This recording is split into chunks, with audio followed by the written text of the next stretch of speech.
I came up from nothing. I stack off the muscles to point out the muzzle. If niggas ever try to take me for something, I'm busting. No time for discussion. That slime is disgusting. And nine will be clutching. Your mind will be rushed. I'm busting. Busting and busting. I'm buzzing. I'm grinding and hustling. I came up from nothing. I stack off the muscles to point out the muzzle. If niggas ever try to take me for something, I'm busting. No time for discussion. That slime is disgusting. And nine will be clutching. Your mind will be rushing. I'm busting. I'm Black Guru 616. Nothing changes. I pull that 50 up. You can see I'm raising cane. White girl selling out this world. It ain't Topanga. The day we met, she chose 10 to the perfect stranger. Some niggas seeking power. Other niggas fucking cowards. Them people's cracked the whip. I told them give me 20,000. That's 20,000. Niggas always tell me put my life up in these raps. I know that shit is cap cause niggas hate me, that's a fact. See, anything original can have a copycat. For PMG.org, go follow that. See, anything original can have a copycat. P for PMG.org, go follow that.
You're welcome everybody to the Purp Show, season 4, episode 5.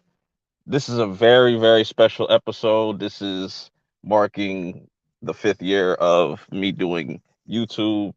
I got some special guests waiting for me in the back. I know I wanted to kind of get some time for some people to come in and whatnot. Make sure you hit that like button, share this out. Shout outs to everybody watching live.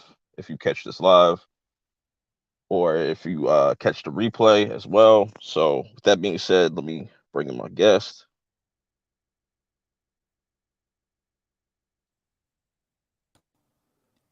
Yo, Yo. man, Terrance is alive. Yes, I had to get Terrance on here. It was only right. It's only right. Oh, thank you. Man, I was thinking about you the other day, Terrance. I was like, man, I ain't seen him around in a minute.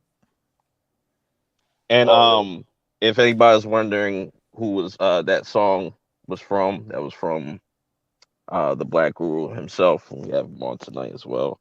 No, he's probably doing something right now. But. I was wondering that. I heard the voice sound familiar, and I was hearing the lyrics. I was like, hold on, is that bruh? Is that bruh? What's up, LB? What's happening? Yeah, man. What's up, Terrance? Hey, what's going on, man? How you been, Terrance? Been all right. Yep. How you been? Man, long time. Been good though. How you been, LB? How's your day? How's your weekend going so far?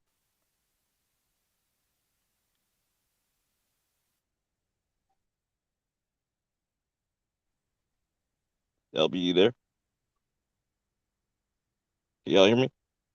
Yeah, I can hear you. Yeah, I hear you. He must be doing something. No, I'm here. My mic unplugged by accident. You know, true. I thought it was me. Like, cause I just got some new shit too. Yeah, but everything cool, bro. You know, just living life, laughing, and keeping it cool.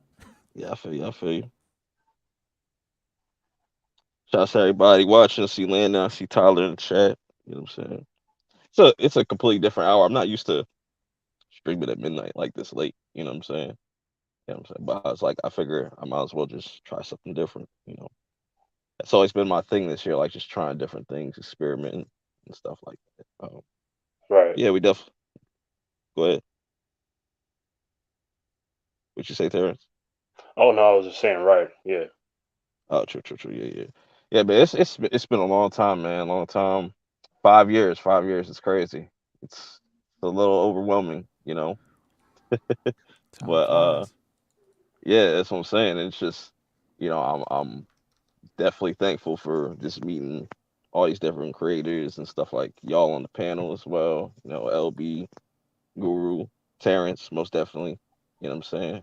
Uh, yeah, man, it's been a long time. It don't even feel like that long either. It's just crazy, crazy though. But we got some topics and whatnot. We could definitely talk about that She-Hulk episode.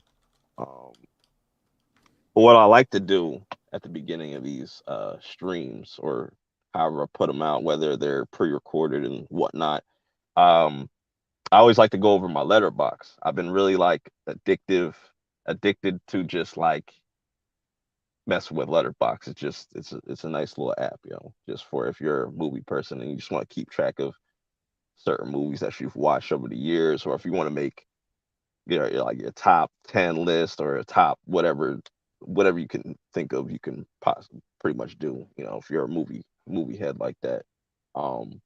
But yeah, so we're gonna start with that. And so far, since the last time you see me, I was at like 20 something movies.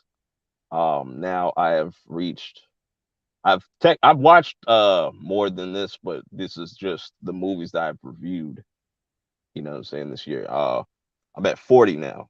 So I got like a Nice. Nice. top, yeah, I got like a top 20 and a bottom 20. So fuck, let's just go over the what's at the bottom. Let's see. Yeah, this is my bottom 20 right here. If people can kind of see that it's already numbered and stuff like that. You already know I got Terror the Prairie at the very bottom. That movie was absolute trash. Man, bruh, like just seeing that, like the first thing that came to my head is like, bruh, what are you doing ranking this movie as one of your top movies? Then I remember you said you seen 40 this year. Yeah. And this is the worst one that I've reviewed so far. Next Man. to that, we got Jurassic World. Guru already knows, like, what I'm saying, that's a dumpster fire right there. Um, So, Yeah, that bruh, shit was ass. I ain't seen none of those Jurassic World movies. Like I haven't seen any Jurassic Park period except for the first one. Like the that's all very you need to first watch, one. really. Right. So So it's like I heard this one was so bad, it's like kind of intriguing me to want to watch it. don't Yeah, watch it. it's that kind of movie. It's so terrible that it's like, but it's not so good. It's entertaining. It's just really bad, like bad. You know what I mean? Like, Well, you talking about the most recent Jurassic Park movie? yeah, Yeah, the one that just came out.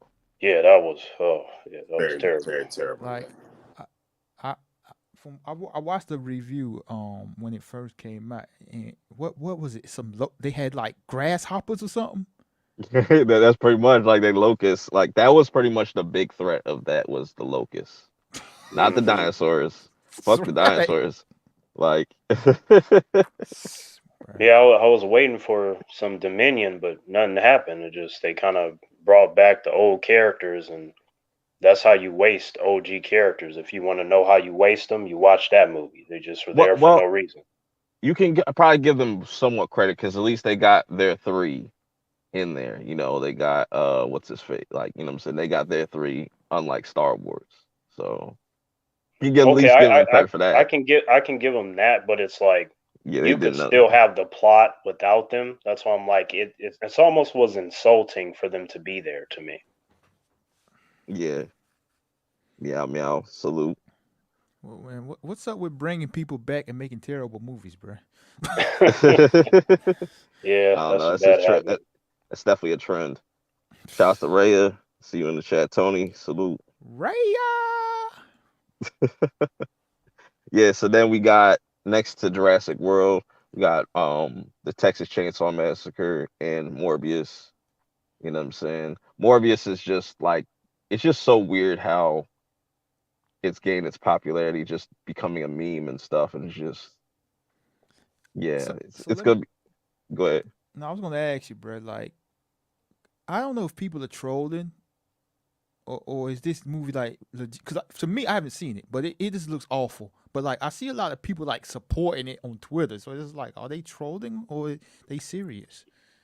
You don't know. That's what's scary I, about it. But I think they're trolling because, man, like whether you looking at it from a fan perspective or you're being objective, it's just bad either way. I'm just like, you should not have made the movie without Spider-Man. Somebody should have told them that was a bad idea. They did it twice with Venom, and it's becoming a terrible habit. I'm getting sick and tired of it. And then on top of that, they keep making the villains good. I'm like, how are you gonna have the Sinister Six when everybody's nice? What you gonna call them? The Compassionate Six? What you gonna do? Compassionate Six. That's funny. Yeah, that seems to be lacking. Like we need some like really memorable like villains. None Right. of the villains that we've been getting recently have been like. I mean, If they are good, they get killed the fuck off. They like get killed off. So I don't get it, bro. Like, what's up with like they're a villain for a reason. Make yeah, them a villain. Right. just I don't get it. But then we got the next row, Nights In. That's a Shudder movie. Came out earlier this year. It was interesting in concept, but just kind of just fell apart as I was watching it. The Catwoman, that was cool. DC trying it the like the anime type style again. It was cool. Crimes of the Future, that was just a weird movie. I couldn't tell you what that shit was about. Choose or Die, that was a Netflix movie. It was dumb, but still more entertaining than these movies and stuff like That that. that Catwoman one, is that the one where it's like Catwoman and Batwoman in the same Yeah, movie? Okay, yeah, yeah, I've seen that. Yeah, and they're trying to like take down some traffickers or some shit. I forget. right, right. Yeah. Seed, that was another Shutter original. Uh, Flatface, that was another one. Flatface was actually pretty cool. I like the like monster design in that. Men, that was a A24 film, and A24 has been on a roll, but it didn't really click with me. I can give it its props for the way it's shot because I think it's definitely really well shot. But as far as it's just one of those movies I couldn't really tell you like what I watched. It's one of those, I don't know, pretentious ass movies, but it still Yeah. looks nice. I can't do those kind of movies, bro. Like Yeah, those like, look at us. we're We are deep. great filmmakers. Right, exactly. Like it's just like I don't know. It was a weird movie. It was mostly like centered around like body horror and stuff, but it was just gross.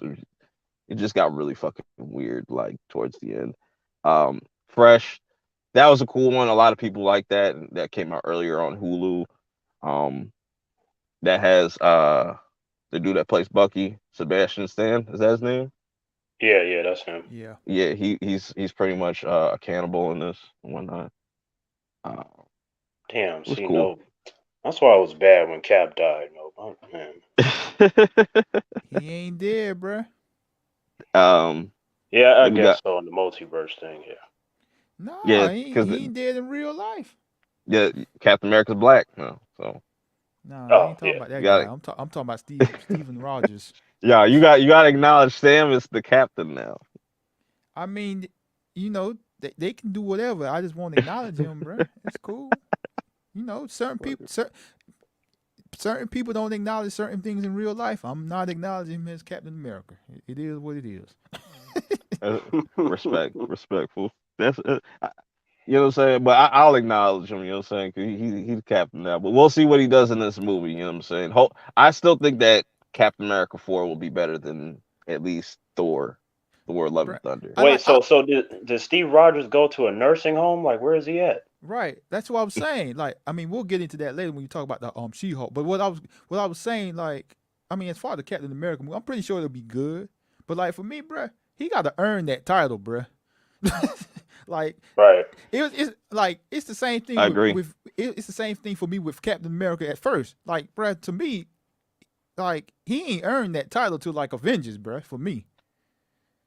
I would say before that, even him jumping on that grenade, Yeah, I that mean, was yeah, I mean, that like was big. That was a to big like moment. I didn't like him until like Avengers, bro. He was like so annoying and corny to me.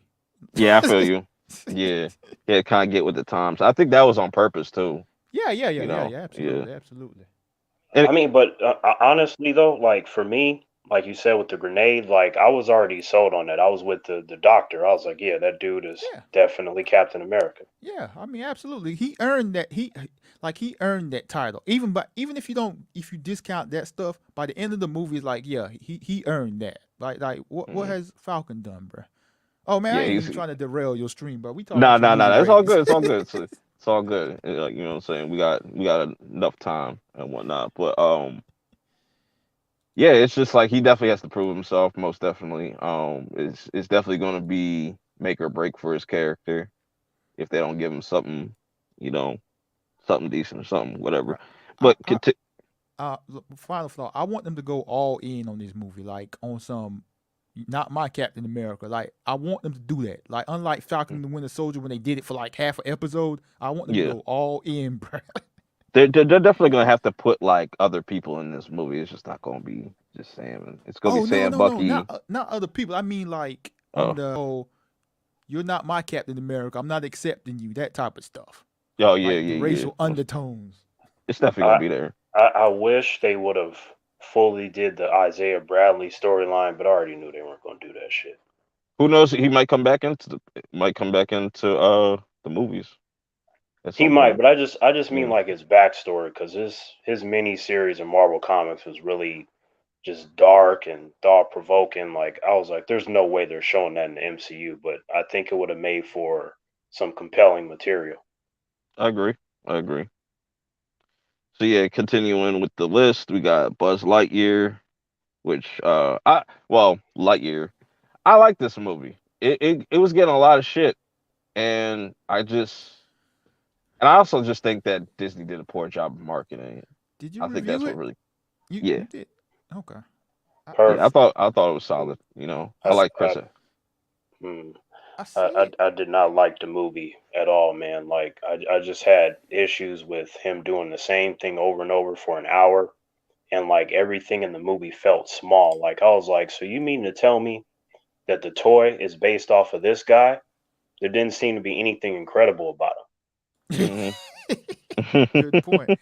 I haven't watched it. I seen it was on. I saw it was on Disney Plus the other day when I logged in to watch some. What I was watching? I was watching some TV show. Um, but it's like Pixar, bro. Like I just don't care about watching a Pixar movie anymore, man. It's like the magic They're ain't all there, bro. basic. They're all big. They had it, like they peaked with Toy Story 3 in my opinion.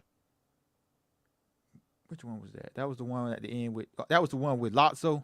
it. Yeah, Yeah, the bear. Yeah. Yeah, I mean even before then, bro. It's like the magic for me. It just ain't there. Like, I feel you. it's What up, like Dot? What up? What up? I mean, I'll watch it eventually, but it's just like it just doesn't look like Terrance said. It just doesn't look like something that would warrant having a toy being made. But you gotta think Yeah. of at that time, like kids would just like whatever, you know what I'm saying? You look at them old ass GI Joe shits, them shits was corny as hell, but people still, bought the toys and shit, and it was propaganda and all that shit too. So But I mean, but like when I was a kid, when I had the Buzz Lightyear toy, it was like, having seen the film and my imagination ran wild. And I was just like, man, if they ever do a movie around him, it's going to be the greatest thing ever. And then to my surprise, it's not. and that's fair though. I enjoyed it for what it was. Like I haven't seen a Pixar movie since like Soul. I think that was like the last one. Soul was cool, but it's just like pretty much every Pixar movie at this point has been really formulaic and stuff. They just try to Right. be more diverse with it and It, but it's kind of safe, right? Like it seems yeah, like safe. the That's a good the word. animation will get better, but then it'll lose its substance. Like I don't know if they did that on purpose or what's going on, but it seems to be a pattern. I They mean, need to go back to 2D. If Disney were to go back to 2D, bro, bro, go crazy. bro, there ain't no reason for why they don't just go back to that classic animation, bro. Like, cause I mean, think about it. They got Pixar that does that type of animation, right? And then they got Hmm. their Walt Disney Animation Studio doing practically the same thing. It's like, Yeah, why, bruh? they don't want to put the more Right. money behind it. I guess time, because but it's just like, yo, just put 2 years into a movie, draw the shit up, and you know what I'm saying? Because to Yeah. me, nothing really comes close to like 2D animation. You can't beat that. Like, just you You know what I'm know where saying? they missed the boat? You know where they missed the boat though? It's when they tried to rush out all of those mocap movies. Um, you know, the redone Dumbo, the redone Lion King, the redone Beauty and the Beast. That should have been way bigger, I think, for them than what ultimately happened. So I think that kind of hurt their animation studios' momentum because I think that was supposed to be the next evolution of Disney. And for some reason, that didn't really resonate with audiences the same way the original animations did. So I think that's they invested a lot of time and money with those and didn't see a lot of return as far as like critical acclaim with those those movies. Dumbo, what was Jungle Book. They released almost their whole library with these live action films, but they just didn't resonate the same way Pixar resonated or the 2D animation films did. So let me ask y'all, how many of those live action remakes did y'all see? zero. I seen All a of them. handful. I seen a handful of them. All right, I thought Aladdin was I probably the best one I seen, but that speaks to the point, right? Like nobody even really went to see him. Uh, So, yeah, I mean, well, like, and they all just feel empty. Like there's mhm. no soul in them right. at all. I was just about to say that, LB, because I've seen all of them, and it's like, they look nice, but they're very empty. I'm like, it seemed like there's no passion. They're just kind of going, hey, y'all remember this in animated Mhm. form? Here it is now, and then look who we have voicing it, or look who's in the movie. But then when you watch it, you're like, this doesn't have the same magic as the animation, and it has nothing to do with the age. It just has to do with y'all didn't put the right kind of talent into this. There's no Right. Right, passion. right. Cause The only exception to that I would say, and it's not much of an exception, was the Aladdin movie. And what gave the Aladdin movie a bit of soul is that it was filmed like a Bollywood movie. So it's almost like you're watching a Bollywood movie, but the Disney Aladdin version. So that gave it a little character, a little culture, a little soul. But other than that, I agree completely. Like it's just very soulless movies, up and I down. I'll give the Aladdin movie this. Like, even though I thought that was poor as well, I think that Will Smith, did the best he could do as the genie. Because, it wasn't like I went in there like, okay, he has to be Robin Williams. Nobody can be Robin Williams. You got to be yourself. And I felt like he kind of made his performance with that in mind, but then he utilized his own talent. So I thought he shined the most in that particular film. Okay. Hey, Okay. what's up, What everyone? what up, General? What's up, Zod? How you doing? Good perp. I've had what the up? same fucking time slot since like 4 years ago. Hey, Four well, years, and this today is motherfucker a new. says midnight on Friday. Hey man, this is a special occasion. I'm trying new things. You know what I'm saying? But I'm not gonna always be on this time. I'm still figuring that out. I want to find like the perfect time to go live because everybody just be streaming. So you gotta Yeah, get one. I've just been going earlier because of work and life shit. I feel you. Yeah, you were in the personal chat, so you know what I was going through. But yeah, I didn't stream for a while, so it's all good. I just like giving you shit. But I wanted to answer the Aladdin comment. I thought the whole movie was trash, and it had nothing to do. Like to Terrance's point, yes, Will Smith was the best part, but that Jafar, bro, that Jafar was garbage. And the whole Jafar. point of Aladdin or any of these Disney movies, right? And I'm not just saying this from a villain's perspective, but you're only as good as your antagonist. And that Jafar did not strike any Zod, fear I said Zod whatsoever. when that came out, I was like, Jafar just seemed to be devoid of testosterone. I was like, there Yep. is no way that this dude is the villain, man. I was like, he tried to be intimidating, but I was like, the actor don't work. He doesn't have what they call screen presence. Like, you need to be able to convince me that you're a problem. And I was just like, where's Jafar? Oh, there he is. No, that's not it right there. No. It looked like he had makeup on. Right. Like I get they're trying to do the animated, and that's the problem. Like Jon Favreau going, we're gonna do a realistic Lion King. Have you seen Lions in the fucking jungle? It's not exciting. You Right. I can't. was about to say that for all of the flaws of Hey. Aladdin, it was still better than the Lion King. Oh yeah, we can all agree. I can agree Lion with King that. Yeah. General Oh my Zod, I Bruh. have to disagree. There is an interesting documentary about 6 lions. Oh, Jesus Christ. Oh Jesus. I'll link you the documentary. It's dope. You can make a movie about these lions. It'll be better. Yeah, than but we're not talking about 6 Lions. We're talking about a fucking Disney classic that didn't need to be remade. Because here's the thing. I get what you're saying, but here's the thing with live action versus animation. Animation can make things bombastic. You can have fluid movement. There was no fluidity to the movement. It was very stiff, and it was stiff because they were modeling it after something realistic. And in the real life jungle version of what he was trying to go for, I don't know what fucking lions he modeled after, but it's not 6 lions you're thinking about, because those fucking lions were boring. I agree. It wasn't even as good. This is the thing with the animation, right? And I remember they released that first scene where you have Simba singing with Timon and Pumbaa, and they're singing a song going across the log and stuff. And they showed the live action version of it. They released the teaser. I was like, this is so weak compared to the original. Because I'm all right, I understand you want to do it in live action, but at least they'll animate it a bit. Even Aslan the lion from Narnia was more animated than the lions in Lion King. But KDot, isn't that the thing though? Like technically it was still animated. It just looked more realistic. Right, and that's the thing. Like they wasn't doing all the wacky stuff, like the wacky stuff, like the animated stuff. And it's live action, but you can still add the Disney magic, the wackiness. Right. Like if y'all go to your point, if you go back and watch I Just Can't Wait to Be King in the original 2D animation, that whole thing is like animated crazy. Like they're throwing zebras in the air, there's confetti falling down. Like it's a crazy, like it's completely crazy.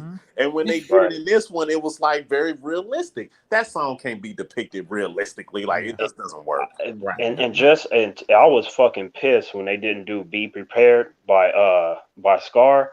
Man, it was like a couple seconds. I don't buy that. Be prepared. Hitler bullshit. You could have done the same thing, but changed the fucking. Nah, scenery. you couldn't do the same thing because they were doing some Nazi shit. No, bro. you could have done it in a different way. You can't tell me they're pouring fucking millions of dollars. They just don't change it. People would have been like, not the same number, but the same fucking song. You could change the fucking choreograph. Yeah, be prepared. That's all. And I was like, I was about to walk out. That was like the worst effort. No. Be prepared. He sounded like he was fucking tired. Now, don't forget how bad the voice acting was in that movie too. Right. Oh, God. Right. And I watched someone who was doing a comparison, and they were pulling the audio. Dude, James Earl Jones, man, did you know some of it they used his voice, but some of it they dubbed from the original. They took the clips from the original for certain scenes, and they picked out where the scenes were.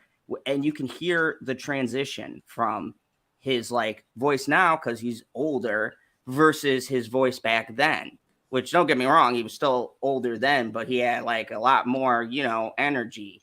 This one, he was just like, man, give me my fucking paycheck. It just seemed like they phoned it in. There was no life, no fluctuation in the voices. It was just very monotone, it seemed, even when they were singing. I was like, that's weird. I think honestly, they should have just, because the voice acting of Lion King still holds up. There's some voice acting that doesn't hold up, but Lion King's voice acting still holds up. They could have easily just use that same dialogue, but have the animation match the dialogue for live action. They wanted more diversity, remember?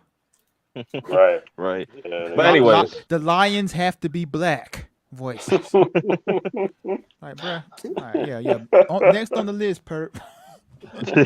Next on the list after Lightyear, for those that are just tuning in, Zod came in. I'm just going over my letterbox. This is like the bottom 20. And then we're about to get into the top 20 soon. But anyways, The Northman. This was okay movie. I just feel like it's one of those movies that's just overrated. You know, people gas it up because it's not diverse and shit, and it's one of those movies. That's There's a what pat. I disagree. The Northman was made by and Perp. We're both But hold cinephiles on. here. Robert Zod, Eggers Zod, is an Zod, independent filmmaker. It was Zod. free of the Hollywood bullshit that comes with a period piece like this. But Zod, you seen Vinland Saga, right? Oh yeah, I like it. It's a good That was show. it's the exact same story, but Vinland Saga did it better, obviously. So Perp, you trying to tell me this is probably at the top of the list of white supremacists' favorite movies? No, we're getting there though. Personally, Okay. personally for me, for the Northman, I liked it. I do agree with Purp. It's not like It's overrated as fuck. I wouldn't say it's overrated, but like the story isn't like something like, oh my gosh, but it's still good. I just Dude, wish that shot composition, the fucking shots alone in that movie. It looked good. better It than looked good. the I'm not movie. gonna sit there and say it didn't look good. That's It's just not my like I issue. think I people enjoyed the movie, overhyped I it. like the cinematography, all that. That's not my issue. My issue is I don't know. I wish there was more action in the movie. Like everything else, PB. I just wish there was more action in the movie. What But, does that okay, need but, help with? but to be fair though, right? Like the movie itself does have action. Like for me, like the thing that I enjoyed about it is the visuals. I thought the acting was good. Like it made you feel like you were part of the environment, and there was like a tension throughout the film because the main character is trying to get revenge for what happened. And when the action does happen, is really savage and in your face, and you're like, oh shit, I want more of that. And they kind of sprinkle it throughout the film. And then I think the finale of the movie really paid that off, like kind of gave you that itch that you were looking to scratch. Yeah. Just for me, not Not as much as the first sequence where they not the very first one, but the second sequence where our main character's older and they raid that village. Like the way that scene was shot, him with his shirt off, all the blood. I was like, he looks like no other scene to me captured that savageness of that scene.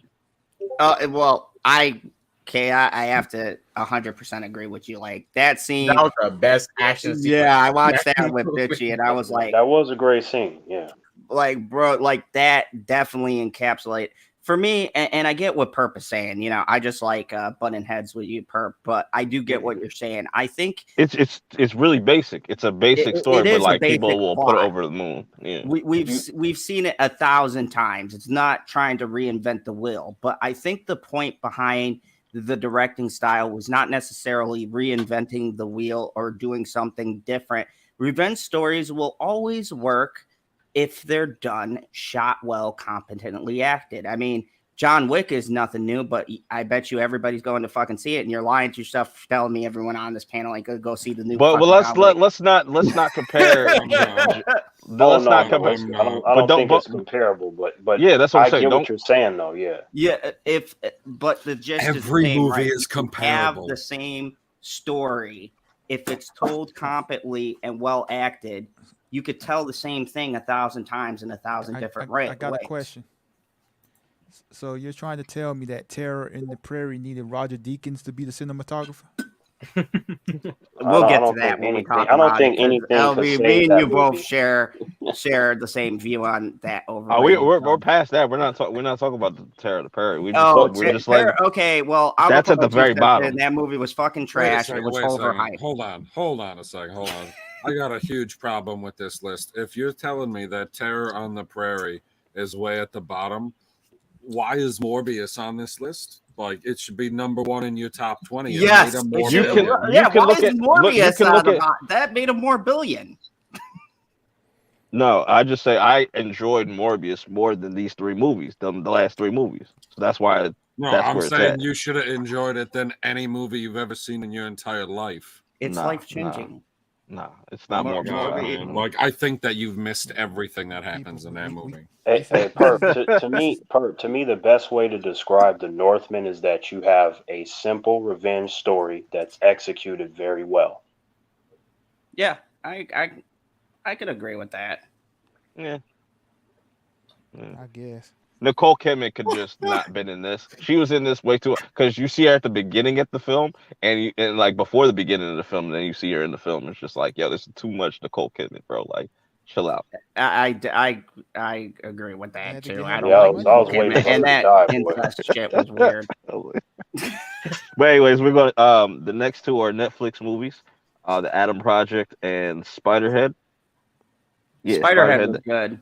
Spiderhead was pretty entertaining. Seeing like what's his name, Chris Hemsworth Thor. play a bad guy. It's something different for him to do for once, other than playing like Thor or just a goofy ass character. The Adam Project. Adam Project was actually pretty decent. It's just it's Ryan Reynolds. That's all. Being That's Ryan why. Reynolds. That's all. That's all you guys. It's just Wait, so everything you're is you're good. telling me he's Ryan Deadpool in Reynolds, that movie? Is that what you're saying? Bruh, pretty much. Okay. Ryan Oh, Reynolds that is that just one recent of those people, bro. Like I just never understood the appeal for him. He's like the same character in every single movie, going back to Van Wilder, bro. Oh, it's so wonderful. The consistency is amazing, and I appreciate it. hey, Right. at least Ryan Reynolds is consistent. You can at least appreciate that. Yeah, Right. consistently being himself. He's like a Must be good-looking nice. Dennis Hopper. But that Adams Project movie, that movie would have been a whole lot better if it wasn't Ryan Reynolds' character type leading that. Exactly. Exactly. Like, you know, I don't hate Ryan, but as we said, he's the same thing every single movie. He was Deadpool before Deadpool was Deadpool. I Hmm. mean, Right. he's He Deadpool got every single freaking movie. he Yeah, has he was no Deadpool acting in Blade ability, 3 as bro. well. Hmm. Same thing, bro. Every time. Yep. So next one we got Allegoria. That's another Shudder movie that came out not too long ago. It's like an anthology. It was directed by Rob Zombie's little brother, which is interesting Oh, to me. interesting. Yeah, yeah, it was cool. Um, I think he has a completely different style than his brother. Like they have similarities, but it's just yeah, it is what Yeah, it is. Rob And now, Zombie. When I watched them both, and funny story, I watched this mhm, because of your review, Perp. So I guess a Lies. plug for you. So, Perp, Um, what would you say is the I big appreciate difference it. between the two?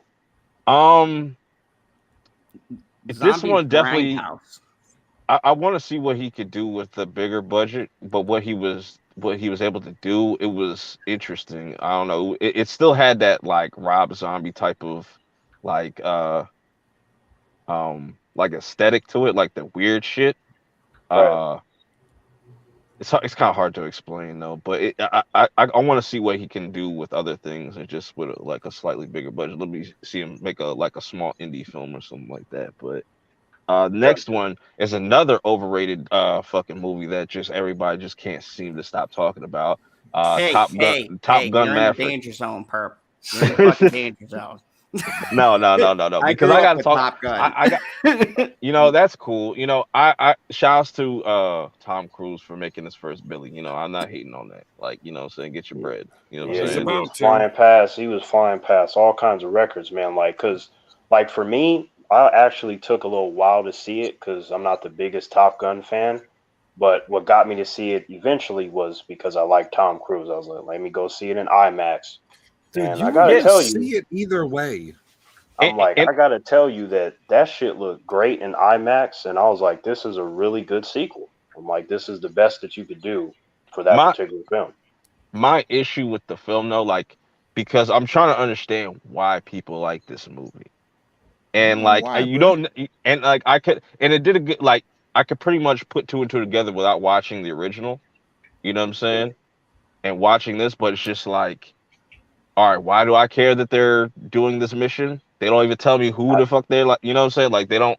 There's like really no stakes in the movie itself. The spectacle of it all. I could see right. that being if that's the point of it. Then yeah, like it's a great I spectacle. I But think I think you would probably appreciate it more if you saw the first one, but if not, then I think like how you said the spectacle, like it's easy to follow, mhm. and I really do think that it is a film that you should see in IMAX. So, Perk, basically what you're saying is this is just a typical Tom Cruise movie. Yeah, that's how I Nice, look at it. no stakes. You know he's gonna win. He's gonna get the girl. He's gonna do crazy stuff. The end. Yeah, it was just like a Top very Gun 80s type of movie, just straight to the like. There's no real flair to there's no like with them. Like I like the fact that they're actually flying jets and shit. That's cool. But the story, like that, you can't like That's once you like really cool. start to break down the story, it's just like I, nothing's I there. can't I can't co-sign that perk because I think his Mission Impossible movies are better than this Top Gun movie. Oh, absolutely. That's what I'm saying. Like if it's like Mission Impossible, I can understand the hype. Like, yo, Mission Impossible's been fire the last couple entries. Like, you know what I'm Hmm. saying? I just don't get it with Top Gun. But shout outs to Tom Cruise. Then we got Thor Love and Thunder. Now you're probably saying, well, I got Thor Love and Thunder over Top Gun. That's blasphemy. Because I enjoyed Thor Love and Thunder more than Top Gun because it actually had a villain and stuff like that. But, you know,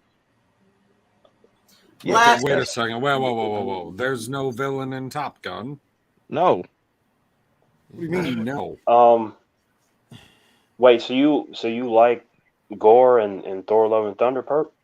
Fuck I yeah. thought it was. I thought it was cool. Like it was a little disappointing. Like I think he was underused, most definitely. But I just But, I got okay, I got what I came for. Like with that movie. perk. I was okay. Here's the thing. That Gore is trash compared to the one in the comics. I'm telling you Yeah, that You most now. say definitely. that about Um, everybody. and then no, I don't. Keep this in context, PB. So when it comes to the context of the movie itself, it was very irritating that he was underused. As good as he was, and it's like they gave him little screen time, right? And then for him being called Gore the God Butcherer, you only see him kill one fucking god in the entire movie, and the rest is Yeah, just like, oh, look at who he killed over here. I'm like, you're yeah. supposed to Now, show that kind of stuff. yeah, and if you want to check out the past episode 4, where me and Guru and like LB was there, and I think KDot was there. We was talking about Thor: Love and Thunder, and just how they kind of missed the goalposts with just the theme of just God, like God versus man type shit. Like, you know what I'm saying? That like, Can I'm just gonna have a real hot take here. I go almost ahead. walked out. It was trash. I'm sorry. This movie Bruh, to me how you is gonna fucking hold on? overhyped. How The you just vi- hold on? How you just gonna interrupt the host to get in your point, bro? What is this? This is not the Phantom Zone, sir. I'm sorry. I'm a villain. Uh, Nah, but yeah, I think that's where they really missed the mark. Where like you could have really gotten to some deep themes, but I feel like because of the short runtime and whatnot, and what I'm saying, it kind of just fell short in a lot of ways. I still Yeah, think it's one of the you better Phase 4 movies, but that's not saying much. But You don't stop. know, I Perp, gotta it just add. I feel like it's important to add with go while ahead. we're for the God Butcher. Christian Bale's performance. He started doing this Heath Ledger Joker shit with the character that I thought was unfortunate. It didn't seem as if he needed to be the manic, crazy clown performance, and he brought some of that to Gore the God Butcher, which really kind of hurt the characterization. So all around, that character, I believe, it, was a bit disappointing. it seemed like he was four different characters because the start of the movie is really good. I was like, oh shit, this is gonna be one of those epic MCU movies. But it was not. It's like it turned into different films, and there's a lot of wasted opportunities. Like even that scene where they go to see Zeus and all the other gods, I'm like, this has to be the most epic MCU scene ever if it's executed right. There's no way that it can't because of all the gods that are there. And then Zeus is a fucking idiot. The gods are just watching while Thor is just standing there being naked and acting stupid. I'm like, these are not gods. These are fucking chumps. Can I follow up on that, Perp? So what? I say, can I follow up on Terrence's comment? Yeah, go ahead. Go ahead. All right, so I'm pretty sure all of us have seen all of the MCU movies, and I don't know how people just continue to get fooled by these epic intros by these villains, and then nothing happened. Y'all forgot about Age of Ultron? Have you Oh no, forgot no, about no, Iron definitely Man not 3? LB. Love Ultron. No, no, Ultron was no, Exactly. great. Exactly. no, LB. I haven't. That's why, like, I bring it up because there is a history of them creating trash villains and wasting them. It's ridiculous. And then if they do something good, then they kill him off in one movie or something like that. It just doesn't make any sense. Oh, I'm not even talking about all that. I'm just saying, like, if they have this epic intro, you know it ain't lasting. How do Yeah, y'all? Well, we'll yeah, we'll get there because that's gonna be a topic. But yeah. Thor: Love and Thunder. Then we got Beavis and Butthead.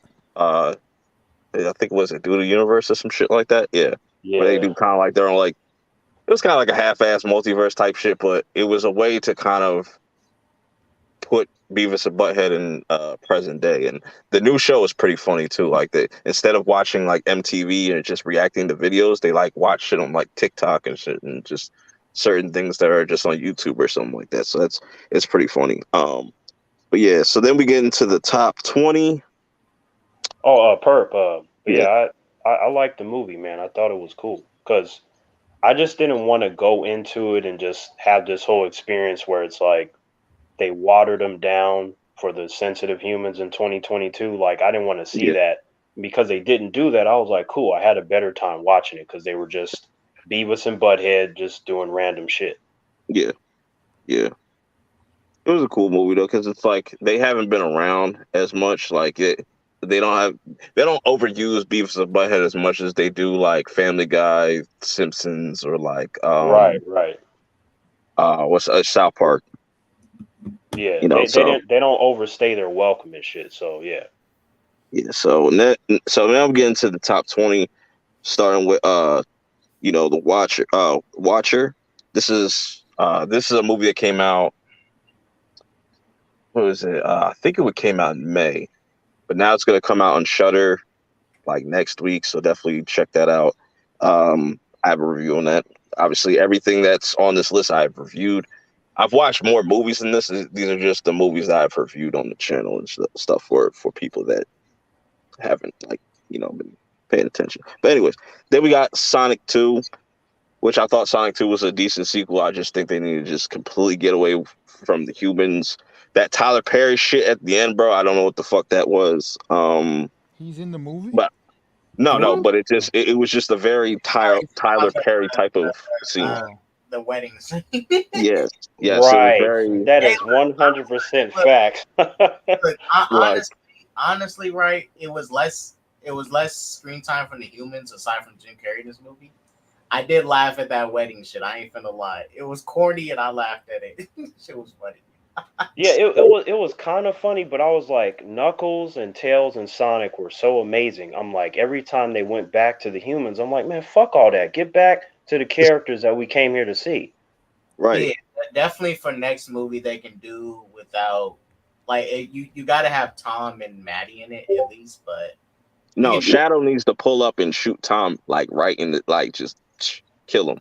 Damn, Shadow I, looked amazing, man. I Purp, I was predicting it. I think Shadow's He gonna needs to see kill somebody. Kill Sh- Tails or somebody. yeah, Shadow's gonna see Tails, right? You got to shoot the little brother and shit. You gotta push. You gotta push Damn, Sonic. y'all some cold-hearted motherfuckers on this panel. Kill him. Wait. you I'm want not some saying steaks, kill him. bro? I'm not saying kill him, but you just pop him in the thigh or something. Rip one of the Bro, tails this is off. supposed to be a PG-13. You're talking about killing tails? That's fucked up. You gotta go dark. No, Sonic Tails let me Sonic die in them definitely games and shit. So yeah, no. Sonic definitely needs to kind of go a little bit darker, and they need to kind of push it next movie. They got to push it because it's like, all right, like the first two, you got away with it, just kind of like for the kiddies and stuff. But come on now, it's starting to get real. Like what I'm saying, Right, right. don't hold Shadow. That's why for Sonic 3, it depends on what it depends. They're gonna stay true to Shadow's origin, which is pretty dark and sad and stuff. Shadow's origin is I dark. I really want the voice of Shadow to be the Chris Sabat, the dude that voices Vegeta. Yeah. Oh I think that'd be shit, perfect. yeah. I think that'd be perfect. Let me ask you this, Perp. So, because I played the first three games, I'm not really too familiar with Shadow. Like, so how does he compare to Right. Knuckles? Because That's Knuckles what I is was my about to boy. ask. That's what I was about to ask too.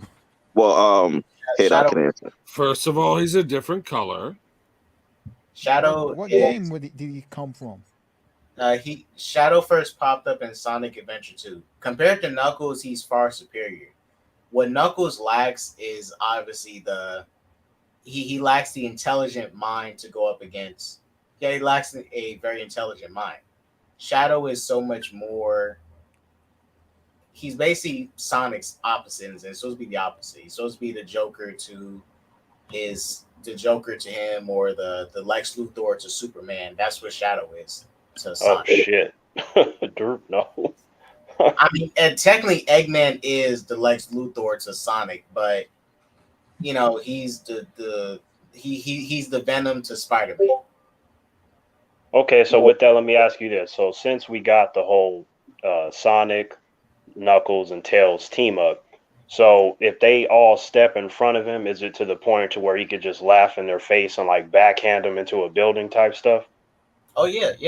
Shadow can literally, well, depending, because Shadow, it depends. Sometimes when he gets the Chaos Emeralds and stuff, he can do stuff like stop time temporarily and beat your ass and stuff. Like Shadow's OP, bro. He's OP. Damn, He's he not could stop time. He could stop time. Fuck. Yeah. like temporarily with the Yeah, Chaos you Emeralds. sounding extra real, bro. Yeah, like Damn. like they got some interesting characters in Sonic. They have a pretty dope lore and whatnot. But next we got Doctor Strange 2, Multiverse of Madness, which I Doctor was Strangelove. this was one of my highly anticipated movies of Phase 4 just of the year.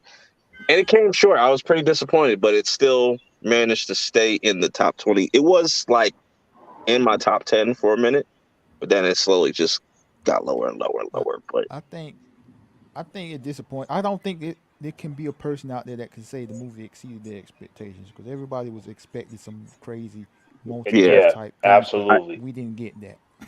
yeah, And my expectations were super high. I should have like tempered my shit, but I was just you, I you know, looking mean, it's for. he you said know, Because you multiverse of got madness. that's just because he has the hots for Elizabeth Olsen. and it's like, cause I mean, to be fair, I found the film to be entertaining, but it was like, I don't know, it seemed like the movie itself only worked because characters were acting out of pocket. Like the Illuminati was fucking trash. They were basically punching bags for Wanda. America Chavez was just somehow a lot weaker than she was, and it just was weird. I'm like, this stuff would not work if you had more of the stuff that they said was going to be in the movie, and then if the characters were as powerful as they should have been. It's just that movie doesn't work. And to that PowerPoint, the weakest character was Doctor Strange. He didn't have a character arc. I mean, we meet him at the beginning of the movie, and at the end of the movie, he's basically the same character. Like, he doesn't go through a compelling character arc, even with battling his former teammate Wanda, or trying to protect America Chavez, or trying to recapture the love of his life. He goes through all these things, and it doesn't seem like he changed any. Right, and it's like the stuff that he does at the end of the movie with Zombie Strange. I'm like, he could have did that the whole time, because in the comic books he's way more powerful than Wanda. I know they're doing the whole House of M thing, but that's out of context, and it's just that one time. It doesn't make sense for the movie. And also, why wasn't any of the characters holding Wanda accountable? I'm like, Strange just went up to her like, "Yo, I need your help." "Oh, you're not going to talk to me about what happened in that one town?" You're like, "Nah, I'm good. I just need your help." I'm like, all right, Strange.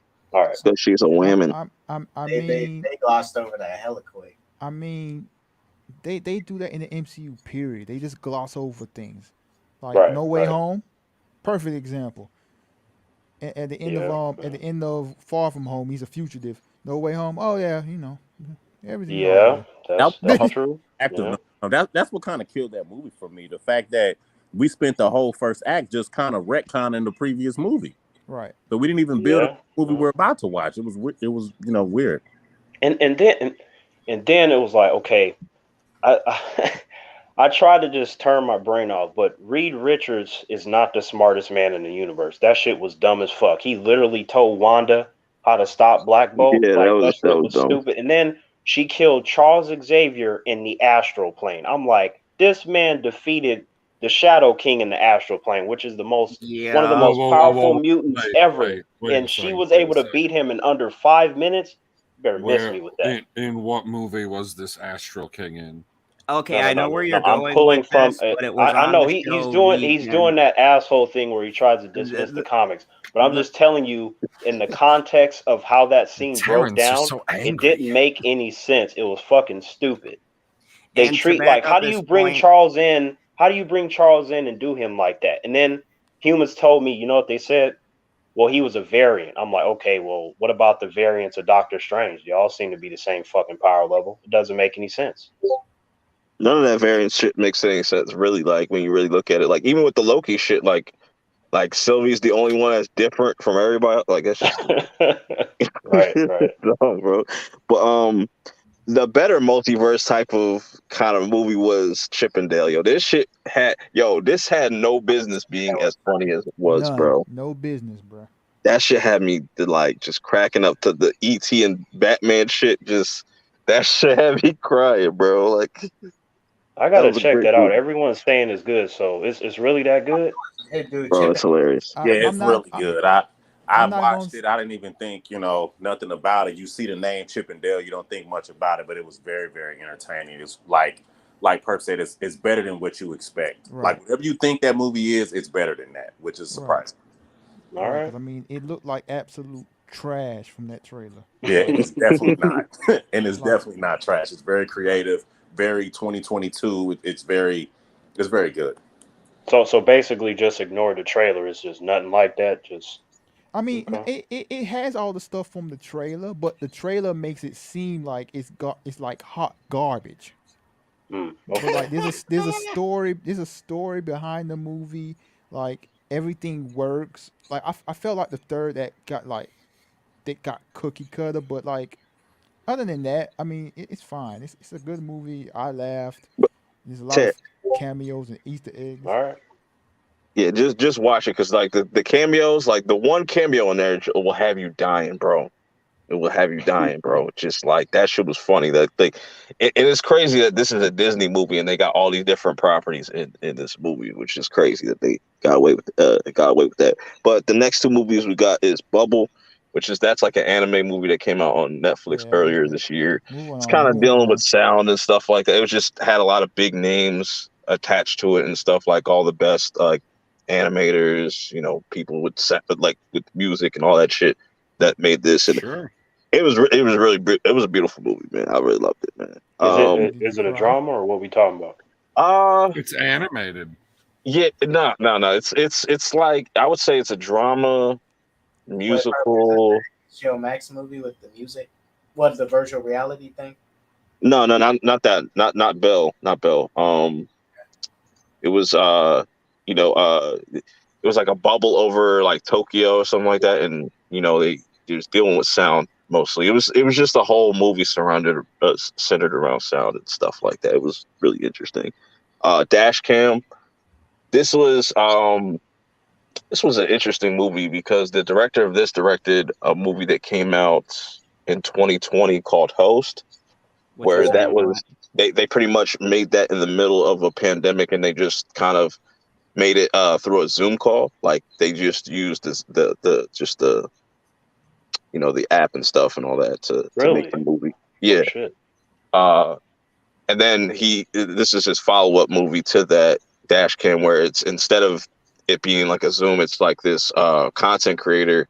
Think of somebody that like her whole stick is like you say things in the chat and she'll rap about it. She's like one of those type of people, and that's what she does in real life. That's what's interesting about how he does his movies. Like he lets people use their real names and stuff like that, and what they kind of do to make it feel more realistic and stuff. But it's pretty much the theme of this was kind of like about like anti-vaxxers and stuff like that.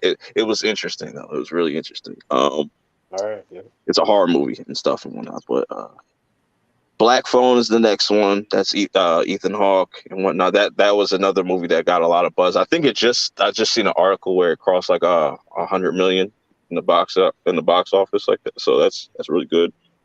Did you like it? Yeah, I thought it was cool. I think if you watch the trailer, it somewhat kind of ruins the experience for you because you kind of can put things together.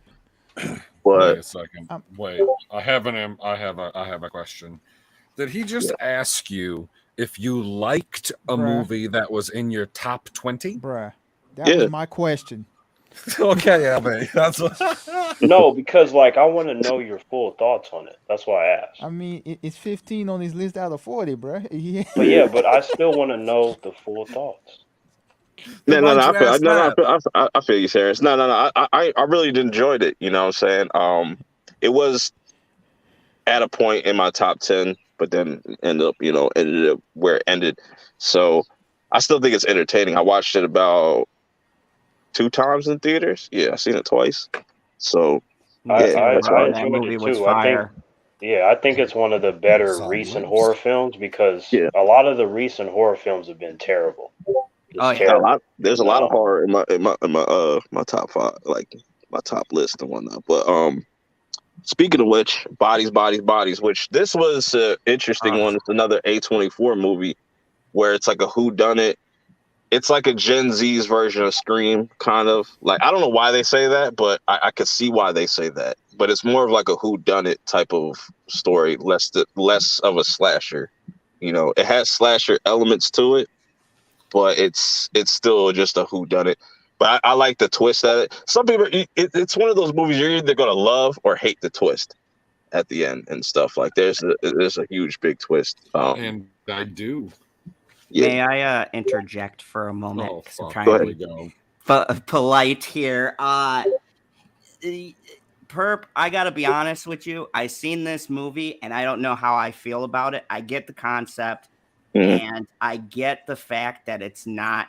I think the marketing doesn't portray it, and I think that's a terrible like Gen Z kind of thing. But I consider it more satire on that. With that Yeah, being that's what I'm said, saying. It's like a horror comedy on it, like. yeah, but my issue is I don't know how I feel about that twist. Maybe I'll talk to you about it like off air because I don't want to so ruin it. it's more silly than terrifying, No, basically. no, there's some gory shit in there, but it's Like the definitely game, the game that's the game that they play in the actual movie is kind of eerie, just the way that they do it, because like all it's complete pitch black, is dark as fuck in this house, and all they have is their cell phone lights. So the way they're turning corners and just like the way that the lights moving towards certain people and stuff, it's really creative in that way and Okay, stuff. let me ask you this then. So, is there a scene in that film that's the equivalent of what you find out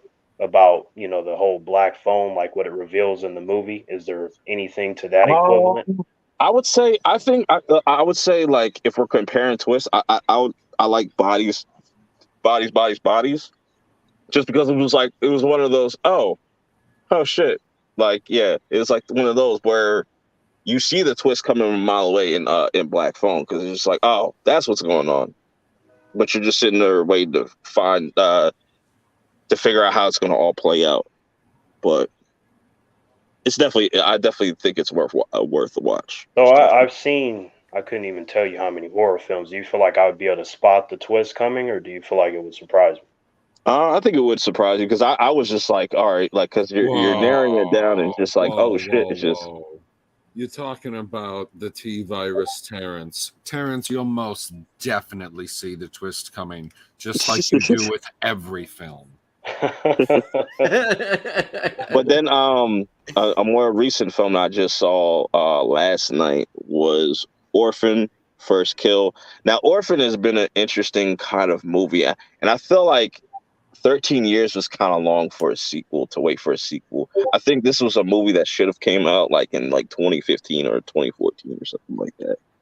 Um, with that being said, though, I think this was a dope movie because it's a prequel, but I feel like I like this more than the original, even though I still really Really? like the original too. I don't know. I think it's gonna take me time to like really think about that, because I just feel like what they did with the prequel, I was not expecting at all. Like that shit Yeah, was. but to be fair though, your time frame was right on that, and the first movie and that twist, what they did, and I haven't seen First Kill. It's actually on my watch list right now, but what they did with the first movie though I mean, I'd never seen a twist like that. Hell no. And the topics they talked about and some of the shit that went down would What definitely were the not play in this topics? year. What were the topics? So I mean, it would be hard for them to replicate because if anybody here tells me that they saw that fucking twist coming at the end of Orphan, you're fucking lying. There's no way. That was one of the most magnificent twists I think I've seen So, up to that point. so, Like, so Purp, do you like the story more, or is it the kills? I like the kills because like you really had to see Esther just like go the fuck ham in this movie, like real shit. Like that's another thing that I Excellent. like. I That's was like, exactly okay. what I wanted to see. That's good news. But revisiting the first one, I didn't notice how much they kind of borrowed as far as the style of like, you know, if you ever seen The Good Son, it really reminds me of The Good Son. Oh Just like that shit! oh first kind yeah, of like, Macaulay Culkin. Yeah. yeah, like the original Orphan. That's what it kind of reminded me of. And then this kind of stands on its own, kind of does its own original thing, where it leads you to believe like it's going one way, that it just completely does a 180 and just, oh shit, like how is this going to play out? Because this is interesting. But then the next movie I got at number 11, before we get into the top 10, you know, we got to get into these topics too. So I'm just going to run through these. Bullet Train, cool movie, really fun. It's like one of those fun popcorn movies. Action is just like it. For the minute it starts, it just keeps going. It was a fun time in the movies. Yeah. Now Really we get cool into action. the top 10. Prey definitely deserves to be in the top 10 because I think this subverted a lot of people's expectations. A lot of Oh, you people had to thought that. use that phrase. Yes, I think it definitely subverted a lot of people's expectations. I want to see it in the was it the Comanche dub?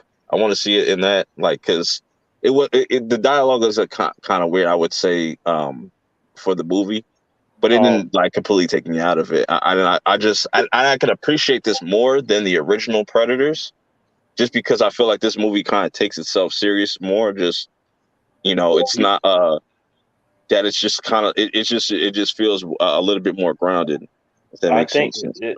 I thought it was okay, Perp.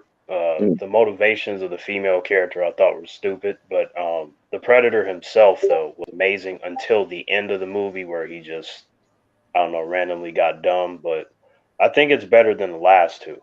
You know, Hold that's on, what probably was not wrong with saying the that female? much, but What was wrong with the female character? her motivations was stupid. Like the idea, like, She's oh, a so female. why do you want to be? No. Why do you want to be a hunter? Because you all think that I can't. That's a trash motivation. That shit was stupid. And also, she got all the guys killed in the fucking movie too I mean, because she wouldn't that's listen. true. I mean, hold. I'm just saying though, Hey, like, so sometimes you got to make sacrifices so someone can be better. so This so dude is Terrence, so It, dark. Oh my so god. Terrence, so somebody telling you can't do something that doesn't motivate you to do it. no, I'm saying like for a character, that's a trash motivation. Like it would have been cool if she would have said Oh, anything else, but I was just like, this is going to be a character that's going to get everyone killed, and that's exactly what she did because she wouldn't listen to those who were more experienced than her. But I felt like throughout the movie, I'm like, she's better than all of them. The only one that was maybe slightly better was her brother because he almost killed the predator, but then the predator cloaked himself and he was like, wait a minute, nah, you can't beat me. It's got to be Naru. Well, And then he cloaked she himself. was doing it for a rite of passage, though. That's their tribe's rite of passage ritual, was to go out there and kill something. Yeah, So she was but just I being a get what part he's of what Yeah, they saying. were but doing. but she but Highlighting. she didn't play it up like that. She was just like, well, y'all think I can, so that's why I'm gonna do it. That's it. It was just like the most Yeah, I mean, she flattest, driest basically thing ever. said that. That was like, he's got a point. She flat out said, I'm going to do this. Like, that's a direct quote. And I agree with that motivation. Like, I get it. I get the gist of the comment was, you know, in especially in that society, males were seen as the hunters, females were the gatherers, and she wanted to buck that trend. I understand that. That's all cool. But it was just the wording of it that kind of comes up a little bit narcissistic. And then he's absolutely right. She didn't take the advice of the more experienced hunters and got them all in a situation where they got fucking ambushed. I mean, that was flat out in that one It, scene where they're it, all in the woods. And that could have completely been avoided had she stayed her fucking ass behind that fucking it, log instead of like sitting there, you know, like let's not forget that one warrior that was like, "This is how you hunt the lion. We're gonna be the one to kill him. You got to pay attention out here." And then I'm like, he's gonna get killed by the fucking yep. lion. He's doing the dumbest shit, and that's what happened. And then at the end of the movie, she gave I'm the strong woman speech. She was like, you can't see me as a threat, and neither can the predator. I'm like, that makes no sense because she literally beat up men twice her size in a couple of seconds, and she was holding weapons. How is the predator not going to see her as a threat? It didn't make any sense. And she came up with that axe thing. Like, she was very inventive, and it's a very conflicted character because first of all, I like the actress. She's from the show Legion on FX, and she was badass in that too. Oh yeah. The actress is good. Yeah, she had a lot of good character development. She had the physicality.